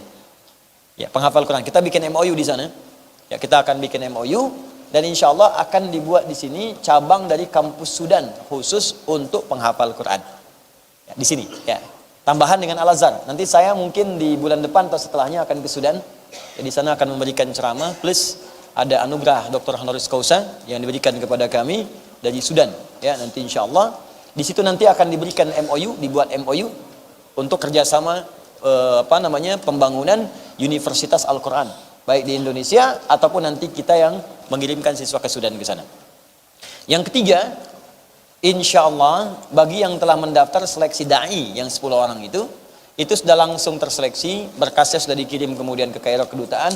Mungkin besok akan diumumkan siapa yang mendapati itu semua. Kami berharap tolong untuk medical check up-nya besok dikirimkan. Biayanya sudah kami berikan, tinggal kemudian disempurnakan. Kalau sudah dapat, insyaallah bulan September akan berangkat. Tiket kami yang tanggung insyaallah. Dan di sana makan minum dijamin dari Al-Azhar langsung. Dan insyaallah nanti dalam waktu dekat kita akan bekerja sama. Yang tahun depan mungkin kita akan kirim paling sedikit 50 orang untuk berangkat. Ya, dengan izin Allah Subhanahu wa taala, kita pilih setiap provinsi 1 dai. Ini nanti mewakili, jadi bisa pulang lagi untuk berdakwah kembali. Ya, dan lakukan lillahi taala. Kemudian yang terakhir, insyaallah teman-teman sekalian, untuk yang karantina itu kita akan mulai Agustus.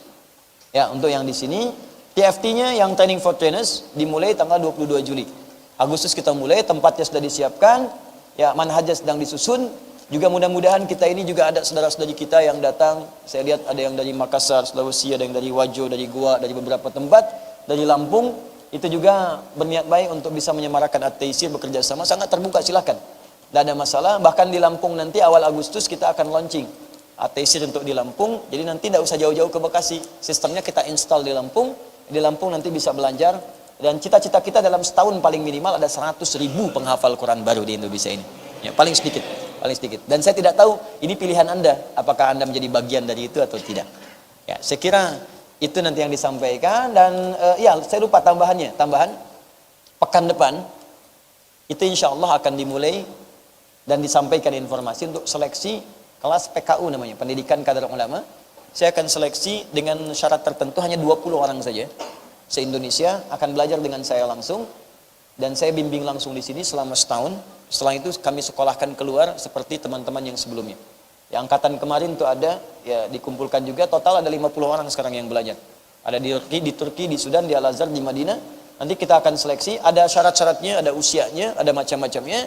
Nanti pekan depan akan diumumkan syaratnya, dibuka selama sepekan, awal Agustus kemudian seleksinya ada, setelah itu baru diumumkan. 20 orang kami terima, itu langsung nanti saya tempatkan di tempat khusus dan gratis semuanya. Kami yang biayai selama belajar selama setahun sampai dengan berangkat keluar dengan izin Allah Subhanahu wa taala.